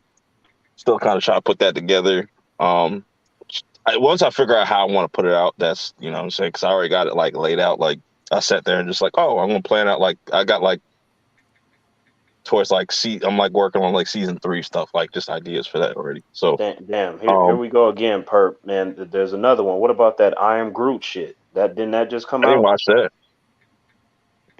Wasn't like 5-minute shorts or some shit? Yeah, I'm not wasting my time with that. Yeah, so we gonna count that as nine episodes? That's 9, right? Yeah. It was like 5 episodes at like around 3-4 minutes. Right. Groot like just doing random shit. Yeah. Right. It's just Groot doing random shit. And because he's baby Groot, that's like in between volume 1 and 2 or whatever. But I'm like, you know what it don't really connect to shit. Hold on, you know what they should have done with them I Am Groot Jones? You know how in the Pixar movies they'd always play like a short before the movie? They should have done that before like Guardians 3 or some shit. Right. That's what I said when I watched. I'm like, bro, what's the point of this, dog? Is the holiday special still dropping this year? Yeah, it's still coming out. I'm looking forward to that. I think that's going to be interesting. I don't know. I don't know what to expect. I mean, but to be honest, like out of all the 5 episodes, the 5th one's my favorite because you do see Groot with Rocket Raccoon. But I'm like, does this shit even feel like a cinematic universe right now? No, it doesn't. This joint is sloppy as hell. Universe, bro, or does this feel like just a bunch of shit coming on Disney Plus, bro? I'm not gonna lie to you, dog. Like these Disney Plus shows are just filler, bro. Like just to fill in the gaps between the movies. Yeah, I call them fluff pieces, but you know. I'm gonna keep it real with you, bro. But y'all really do hate women, bro. I hear it in your I hear it in your tone. Shit, bro. Hey, y'all tone was straight for the entire night, but when we started talking about Miss She-Hulk, bro, that tone got a little different. Shit, I talked about the pilot being weak and the character stuff. Bro, I heard your happy voice when you were rapping, bro, but then I heard you talk about She-Hulk. It got a little different. Nah. You can ask Purp. I wanted to like She-Hulk, and I wanted all the female empowerment and everything. And I was ready for all that shit, but you can't give me no bad pilot like that and expect me to overlook that. And that's the thing too. Like I love exceptional women, badass women that can fight and all the whole nine. No, you yes, don't, I bro. do. No, but they have to be done a certain way. We've seen your YouTube channel, bro. You have, because I have a whole playlist dedicated to badass Chris women. O'Donnell, bro. Okay. Let's put the jokes aside. I have a whole playlist dedicated to badass women, like Sarah Connor, Ripley. You know what I'm saying? Buffy. Like, there's plenty of excellent female characters that I like when they're coupled with well-written material. Hey. You can't just slap them on there and expect me to like it, and then if I don't, then you got those critics out there like, oh, you just hating on women. It's like, no, make better shit. Hey, I'm not trying to promote my channel, but in my latest video, I mentioned when they talk about these women characters that they like, they always mention Ripley and Sarah Connor. They don't mention nobody else. Well, okay. We were just talking about horror movies, right? If you look at a horror franchise, they all have female leads, Hey, and they're Terrence, excellent. hey, Terrence, I'm just messing with you, bro. I know you kind of like women, okay? Wow. like I said, man. Like I like exceptional women, and when it comes to these entertainment stuff, movies and shows, I want to enjoy it. Give me something that's worth cheering for, and don't use that as a default argument that somebody is sexist or racist because they have nothing else to say. Hey, you feeling guilty, Terrence? I ain't call you racist or No, no, no. sexist, bro. I'm not talking about you. I'm just saying in general because it's part of the discussion. Uh-huh. You feeling guilty, ain't you? Negative. Like negative. I don't feel guilt because I'm always honest. But the thing is like you have to let these humans know that when you have a criticism, if you're able to articulate your thoughts, they shouldn't just try to go to something negative because they like it and you don't, and they don't know how to articulate their thoughts. They're just like, oh, you're just hating on it. I'm like, no, your shit is trash. I'm just calling it out. Right. But yeah, this was a dope stream. Like I said, for people catching the replay, I appreciate it. You know what I'm saying? Which is dope. Definitely go check out the playlist for all the other episodes, episode 1 through 4, and even check out the past seasons. You know, just great discussions all the way through. And I don't know when the next episode will be up, but it'll be sometime next month. You know what I'm saying? I thought we were gonna do like a 10-hour stream with the. Nah, bro, we don't do 10-hour streams no more. People getting old. What you mean? You're still young. Yeah, you're still young. Nah. PB couldn't even last 20 minutes, bro. You talking about 10 hours? Yeah, bro. He's been up, right? Once I heard him just be like, because when you hear PB just be absolutely quiet, you already know he's out. He's gone. But I appreciate him popping up either way. Appreciate Zion popping asleep. up. He just wakes up. Okay, fine. You're right. 10 hours is too long. How about 9 hours? I feel like that's better. Never. Where you been at, PB? What the fuck? You just like wake up or something? Like, PB That's was a hating good on question. some women. Yeah, he just woke his ass up. He just woke his ass up. You can hear it. yeah, so I'm gonna go around and people can plug whatever they want to plug, you know what I'm saying? Terrance. Hey, what's going on, humans? Terrance here. You can find me on T-Virus Terrance. I actually have about 200 videos that I need to drop on my channel. So, yeah, like over there on T-Virus Terrance, you can find a lot of variety. I talk about all kinds of stuff. And, my mind is open. And I feel like if you want something different and you want an honest, non-biased opinion, then you go over there and you'll find something that will entertain you, because there are over 5,000 videos and there are a lot more on the way. Sometimes in life, you need to go over there and join the T-Virus community when you go to T-Virus Terrance. Right, and I will advisory. What's your and I'll make Twitter, sure I'll make sure at the end of the stream I'll put everybody's channels in the description so y'all can go find them. You know what I'm saying? If I don't forget, but we'll see. PB, since you are conscious. Yeah. Yeah, you people, what's right? Is he though? Sure. Right. He's conscious. Man, he might be high right now. Go to your favorite social media, search for Pop Culture PB. If you don't find Pop Culture PB on that social media, pick a better one and search on that one. Okay. The general himself, Mr. Zod. 10 seconds or less. Well, as you guys know, it is the most earth-breaking, crowd-shaking, but never media show money-taking, the man, the myth, the legend, the most electrifying villain in all of YouTube entertainment today, General Zod. And I got some shit going on Fridays and some videos coming. So go check it out. You might find something. And unlike these people, I have a total biased opinion. And give these people? fucks what people think. Hold on, Brad. What do you mean these people, Brad? Damn, so I guess I'm a what do you Phantom Zone mean, you prisoner, huh? people? Wow. Wow. people. No wonder you love Tony Stark. No, I love Captain America. No, this Nah, motherfucker you're over here. Team Nah, Iron Man there. that sounded like Tony Stark right there. Yeah, you Damn. definitely Team Stark, bruh. I mean, shit. Wow. It's I thought that was Ryan Kinner for a second, bruh. That's funny. Whoa. Ouch. Ouch. That cut deep. That's funny. Wow. But yeah, make sure y'all go follow General Zod. Got a dope channel over there. You know what I'm saying? Mr. Dot, my brother. I mean, everybody knows who I am. Y'all just type. No, they don't. For Hey, the people that don't know. Who are you? Sheesh. All right, for the people that don't know, type in my name and you'll find out who I am. Well, wow. Wow. Wow. If Jennifer Walters would have done that, boy, we would have had a barn burn up in here. Wow. Hey, but difference is LB. I'll do anything. Jennifer Walters told me to do, as long as she look like She-Hulk. I'll do everything. Anyways, fuck your channel. You got anything coming up? Well, I dropped my Dragon Ball superhero review today. I can watch that. I'll be on Chillmonger's channel tomorrow. I don't know what other videos I got coming for the weekend, but more videos coming next week. Yeah, man, definitely check out Showmonger's channel as well. You know what I'm saying? The 33 burning MCU questions, fire show to be watching on a Saturday.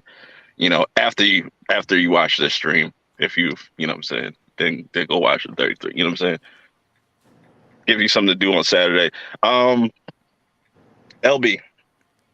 Well, appreciate you having me on a Friday night. You know, I don't know why you would think I'd be available on a Friday night, but that's neither here nor there. People, you can check me out. My channel is called The Lonely Banter, where I'm currently angering the MCU people and the women hating people. But most of the other days I'm angering many people. So if you enjoyed me tonight, check out my channel. And You don't should do check out something. Tim's channel. You should do that. Like take that from the Little Rascals and make the women hater. What is it? The women hater club, whatever the fuck. Oh yeah. Yeah. They be scared to do that shit. They be scared to do that shit nowadays. I remember it. It was a He-Man Woman Haters Club. Right. Yeah, they ain't doing that in 2022. They ain't got the balls for that. Yeah, man. I appreciate you, LB, for popping up. Make sure y'all definitely go sub to LB. Last but not least, the Black Guru. So what's up? I'm the Black Guru, the Pound for Pound Media Group. Follow me on YouTube. I got new song coming out, Bussin'. That should be releasing within the next week or so. Also, follow the YouTube page and check out for the first Villains Academy. It's going to drop here within the next week, where we basically break down villains in a more academic kind of way, if you will. And the first villain up is Tai Long from Kung Fu Panda. So we'll be breaking that down here shortly. So Black Guru on all your social media, and follow on YouTube, TikTok, wherever you follow people at. I was going to ask you, what is that avatar? Because that was like throwing me off. That goes trying to figure that. That's a guru. Okay. I put that avatar up because in COVID they said if you have certain religious beliefs, you don't have to get a vaccine. So I say, yeah, that's basically me. If they ask me for a vaccine, I'm gonna act like that guy in that picture there. So yeah, that's where that comes from. Yeah, Black Guru. Yeah, but are we ever gonna have a 10-hour stream? I feel like we would have a lot to talk about. Oh, for sure, fuck, man. Hey, you know what "oh for sure" means? Hell no. LB, bro, is you drunk, bro? Cause you on one tonight, bro. You straight on one tonight. Yeah, have a fun though. Yeah, hey, Zod, you owe me a 10-hour stream too, man. Bro, ain't Who nobody. doesn't owe you a 10-hour stream in your mind? Well, hey, this was long overdue with Zod too. Bro, you can't disappear for like 3 months and then ask everybody on the panel for a 10-hour stream, bro. First of all, it wasn't 3 months; it was 45 days. Wow. Holy shit. Love y'all, yo. Yeah, man, this was fun. Like I said, I'll try to remember to put everybody. I'll do that shit before I go to sleep. You know, I've been up since like 2:00. Not 2:00, 12. You know what I'm saying? Been up all fucking day. Ready to pass out. Thank God I got a day off, so Yeah, go Packers. nobody gonna bother me. You know what I'm saying? I'm gonna pass out and then, you know, get some videos done. You know what I'm saying? When I wake up. But yeah, man, like I said, I appreciate everybody pulling up. Until next time. See you on the next one. Peace. Yep.